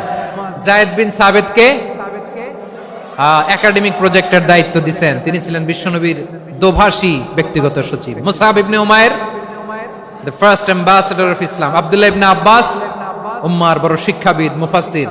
আব্দুল্লাহ ইবনে মাসউদ, আব্দুল্লাহ ইবনে মাসউদ ছিলেন জুরিস্ট। কি ছিলেন? জুরিস্ট ছিলেন, এই উম্মার সবচেয়ে বড় জুরিস্ট। খালিদ বিন ওয়ালিদ সেনাপ্রধান। হাসান বিন সাবিত, হাসান বিন সাবিত ছিলেন বিশ্বনবীর সভাকবি। কি ছিলেন? বিশ্বনবীর সভাকবি ছিলেন। এরপরে হুযায়ফা ইবনুল ইয়ামান কি ছিলেন? গোয়েন্দা বিভাগের প্রধান। মুআয ইবনে জাবাল কি ছিলেন? সিনিয়র আমলা, ইয়ামানের গভর্নর। আবু হুরায়রা রাদিয়াল্লাহু তাআলা আনহু হাদিস প্রিজার্ভেশনের কাজ করেছেন। আর আমাদের রুফাইদা আল আসলামিয়া রাদিয়াল্লাহু তাআলা আনহা কি ছিলেন? নার্স ছিলেন। নার্স হয়ে মেডিকেল সেবা দিয়েছেন। প্রিয় ভাইয়েরা, পুরো আলোচনার যদি সামারি করি তাহলে বিশ্বনবী যেভাবে হিউম্যান রিসোর্সকে ম্যানেজ করেছেন, যার যেখানে প্রতিভা কাজে লাগিয়েছেন, আমরাও যদি করি আমাদের বাংলাদেশের চিত্র আমরা পাল্টে যেতে পারবো। আমরা শুরুতে শুনেছি মানুষের আছে অসীম সম্ভাবনা, প্রতিটা মানুষ অনন্য, যত্ন নিলে, যথাযথ পরিচর্যা করলে মানুষ বিশ্ব জয় করতে পারে। ঠিক কিনা? আমাদের হাফেজে কোরআনের সামনে দাঁড়াতে পারে এমন কোন হাফেজে কোরআন আল্লাহর জমিনে জন্ম হয় নাই। গোটা বিশ্ব কাঁপিয়ে তারা সেরা, আমাদের ক্রিকেটাররা সেরা, আমাদের তৈরি পোশাক শিল্প সেরা। এরকম অনেক অনেক সেরা জিনিস আছে, আমরা এগুলোরে নার্চারিং করতে পারি নাই, পরিচর্যা করতে পারি নাই, সঠিক তারবিয়াতের অভাব। তাহলে মানুষের অসীম সম্ভাবনাকে কাজে লাগাতে হবে। ঠিক কিনা বলেন? ইউনুস গভর্নমেন্টকে আমি বলবো, অল্প সময়ের জন্য আপনারা এসেছেন, সংস্কারও করতে হবে, আবার নির্বাচনও করতে হবে। সব সংস্কার হতে করতে পারবেন না, যতটুকু পারবেন এর মধ্যে আমাদের যে হিউজ ম্যান পাওয়ার, আমাদের যে মানব সম্পদ, হিউম্যান রিসোর্স, এটাকে ডেভেলপ করে আপনাদের যেতে হবে। যেটা পারবেন না সেটাকে পরবর্তী নির্বাচিত গভর্নমেন্টের কাছে রেখে যেতে হবে, যে তারা যেন করে, তাদের কাছে আপনারা এটা রেখে যাবেন। তাহলে মানুষ চাইলে বিশ্ব জয় করতে পারে। আর মানুষকে হারাতে পারে কেউ? জোরে বলো যশোর, মানুষকে হারাতে পারে কেউ? আল্লাহ আমাদেরকে জনসংখ্যা দিয়েছেন। প্রিয় ভাইয়েরা, এই জনসংখ্যা অনেক বড় সম্পদ, এটা আমাদের জন্য অভিশাপ নয়, আশীর্বাদ। আমাদের জনসংখ্যাকে যদি আমরা জনশক্তিতে রূপান্তর করতে পারি, আজকে বাংলাদেশ যে অবস্থানে দাঁড়িয়ে আছে, বাংলাদেশ তার 20 গুণ উন্নতির শিখরে চলে যাবে। চিল্লায় বলো ঠিক কিনা? আমাদের শ্রমিক ভাইয়েরা বাইরে কাজ করে, আমাদের শ্রমজীবী ভাইয়েরা, প্রবাসীরা, তাদের ব্যাপারে গুরুত্ব দিতে হবে। আমাদের শ্রমের দাম সবচেয়ে কম, সবচেয়ে কম। তারা এম্বাসিতে গুরুত্ব পায় না, এয়ারপোর্টে গুরুত্ব পায় না। এই সরকার অবশ্য তাদেরকে অনেক গুরুত্ব দিচ্ছে। আমাদের অদক্ষ শ্রমিককে যখন আমরা দুবাই পাঠাই, অল্প বেতন পায়, কিন্তু ইন্ডিয়ানরা দক্ষ শ্রমিক পাঠাইলে তার 3 গুণ বেতন পায়। আমরা আমাদের শ্রমিকদেরকে অদক্ষভাবে আর পাঠাতে চাই না, দক্ষ শ্রমিক পাঠিয়ে আমরা রেমিটেন্সের বন্যা বইয়ে দেব। আমাদের শ্রমিকদের পাঠানো রেমিটেন্সের টাকায় সচল থাকে আমার দেশের অর্থনীতির চাকা। তাদেরকে সবচেয়ে গুরুত্ব দিতে হবে। আমরা পেয়েছি ফ্রিডম ফাইটার, মুক্তিযোদ্ধা, আর আমার প্রবাসী ভাইরা হচ্ছে রেমিটেন্স ফাইটার। জোরে বলো ঠিক কিনা? তাহলে আমাদের এই জনশক্তিকে জনসম্পদে ট্রান্সফর্ম করতে হবে, ঠিক কিনা বলেন? সরকার জনগণকে এভাবে পলিশ করতে হবে। মা বাবারা ছেলে মেয়েদের মধ্যে কার কোন যোগ্যতা তাকে ওইভাবে কাজে লাগাতে হবে। সবার এ প্লাস পাওয়ার কোনো দরকার নাই। আমাদের দেশে একটা টেন্ডেন্সি আছে, পরীক্ষায় এ প্লাস না পাইলে কই তুই কি করলি, পাশের বাড়ির ছেলে এ প্লাস পাইছে, যা ওর পা ধোয়া পানি খা। কি খা? তা আমি ভাবছি যে পা ধোয়া, এ প্লাস পাওয়া ছেলেদের পা ধোয়া পানির একটা পানির ব্র্যান্ড বানাইতে হবে। এরকম লেখা থাকবে, এ প্লাস পাওয়া ছেলেদের পা ধোয়া পানি। খাওয়া নাই, এগুলার খাওয়া নাই। ওরে আল্লাহ এ প্লাস পাওয়ার জন্য বানাইছে, আর আপনার ছেলেকে এই এ প্লাস গুলারে নিয়ন্ত্রণ করার জন্য আল্লাহ বানাইছে। ওকে দিয়ে আল্লাহ কি করবে আপনি জানেনই না। একটা এ প্লাস, একটা এ গ্রেড একটা মানুষের জীবনকে ঠিক করে দিতে পারে না। আপনার ছেলেকে আল্লাহ অন্যদিকে যোগ্যতা দিয়েছে। ওদের মনোবল ভাঙবেন না, খবরদার, খবরদার। ছেলে মেয়েদের মনোবল ভাঙবেন না। যাকে দিয়ে যেটা হবে তাকে দিয়ে সেটা করতে হবে, তার প্রতিভাকে সেভাবে কাজে লাগাতে হবে। তাহলে বাংলাদেশ, আমাদের এই জনসংখ্যা জনসম্পদে রূপান্তরিত হবে। আমাদের সরকারের তত্ত্বাবধানে আমাদের 18 কোটি জনগণ দক্ষ জনশক্তিতে রূপান্তরিত হোক। আমরা চাই কি চাই না? আমরা ভালো মানুষ, শ্রেষ্ঠ মানুষ হতে চাই কি চাই না? ওই জাপানিজদের মতো সৎ, ওই ইউরোপিয়ানদের মতো কালচার্ড। আমাদেরকে আল্লাহ তাআলা কোরআন সুন্নাহ অনেক কিছু দিয়েছেন। যেহেতু বর্তমানে আমরা দেখছি তারা সৎ, তাদের মধ্যে ভ্যালু আছে, সেগুলো আমাদের মধ্যে আনার দরকার আছে না নাই? আর ইসলাম দিয়ে আমাদের জীবনকে সাজাতে হবে, ইসলাম দিয়ে আমার পরিবারকে সাজাতে হবে। ইসলাম থেকে, কোরআন থেকে প্রেসক্রিপশন না নিলে জীবন সুন্দর হবে না। কোরআন থেকে প্রেসক্রিপশন না নিলে সমাজ সুন্দর হবে না। কোরআনের প্রেসক্রিপশন না মানলে রাষ্ট্র সুন্দর হবে না। কোরআনের প্রেসক্রিপশন অ্যাপ্লাই না করলে শুধু দুর্নীতি দমন কমিশন দিয়ে দুর্নীতি বন্ধ করা যাবে না। এজন্য কোরআনের আইন আমরা চাই কি চাই না? প্রিয় ভাইয়েরা, হিউম্যান রিসোর্স ডেভেলপমেন্ট, মানব সম্পদের উন্নয়ন, আমাদের সরকার যেন এদিকে নজর দেয়। আমরা যেন এই ব্যাপারে যত্নবান হয়ে উঠি। যাকে আল্লাহ যে যোগ্যতা দিয়েছে, এই যোগ্যতা দিয়ে আমরা যেন ইসলামের জন্য, দেশের জন্য কাজ করি। আমরা যেন আমাদের স্কিল ডেভেলপ করি, আমাদের পটেনশিয়ালকে ডেভেলপ করি। মোরালিটি, ভ্যালিউজ নিয়ে শায়েখ আহমদুল্লাহ আলোচনা করেছেন, এগুলো দিয়ে যেন আমরা আমাদেরকে সাজাই। আল্লাহ তাআলা আমাদের দেশকে তুমি নিরাপদ করো, আমরা পড়ি আমিন। আল্লাহ আমার 18 কোটি জনগণকে তুমি জনশক্তিতে রূপান্তরিত করো, আমিন। আল্লাহ আমরা হাতে হাত রেখে, কাঁধে কাঁধ মিলিয়ে, ভাইয়ে ভাইয়ে যেন এই দেশকে গড়তে পারি, আল্লাহ তুমি তৌফিক দান করো, আমরা পড়ি আমিন। আমার প্রিয় মহিউদ্দিন ভাই বলেছেন, হুজুর এমন একটা ঘোষণাপত্র দিয়ে যাবেন আজকের এই ঐতিহাসিক যশোরের প্রোগ্রামে, যেটা গোটা বাংলাদেশে মানুষ এটার উপর আমল করে। আমি যে কথাটা বলেছি এটাই, আসুন আমরা আমাদের জনসংখ্যাকে জনসম্পদে ট্রান্সফর্ম করি। আমাদের জনসংখ্যাকে আমরা যেন জনশক্তিতে রূপান্তরিত করি। জনসংখ্যাকে ট্রান্সফর্ম করে জনশক্তি দিয়ে আমরা যেন আগামীর বাংলাদেশ, স্বাধীন বাংলাদেশ 2.0 কে গড়ে তুলি। আল্লাহ তাআলা আমাদের সবাইকে কথাগুলো বোঝার, আমল করার তৌফিক দান করুন। এই জেনজি, ক্ষমা করে দিও আমাকে, অনেক ধমক দিছি, বকা দিছি। আল্লাহ তোমাদেরকে করুক, কবুল করুক, যশোরবাসীকে কবুল করুক, আদ দিনকে কবুল করুক, এই মেডিকেল কলেজকে কবুল করুক, ইসলামের জন্য বাঁধ ভাঙা এই জোয়ার এবং উচ্ছ্বাসকে আল্লাহ তাআলা কবুল করুক। হাযা মা ইনদি ওয়াল ইলমু ইনদাল্লাহ আলাইহি তাওয়াক্কালতু ওয়া ইলাইহি উনীব। সুবহানাকাল্লাহুম্মা ওয়া বিহামদিকা আশহাদু আল্লা ইলাহা ইল্লা আনতা আস্তাগফিরুকা ওয়া আতুবু ইলাইক। আল্লাহুম্মা আমিন। রব্বানা ظلمنا أنفسنا وإن لم تغفر لنا وترحمنا لنكونن من الخاسرين. ربنا آتنا في الدنيا حسنة وفي الآخرة حسنة وقنا عذاب النار. ও বিশাল আকাশের মালিক, বিশাল জমিনের মালিক, তোমার আকাশ বাতাসের তুলনায় আমাদের হাত দুইটা বড় ছোট্ট রে আল্লাহ। ছোট দুটি হাত পেতে বুক ভরা আশা নিয়ে তোমার শাহী দরবারে চেয়ে রইলাম। আমাদের জিন্দেগীর গুনাহ খাতা তুমি মাফ করে দাও। আমাদের আব্বা আম্মা দাদা দাদি আত্মীয় স্বজন সবার গুনাহ খাতা তুমি মাফ করে দাও। আমাদের যত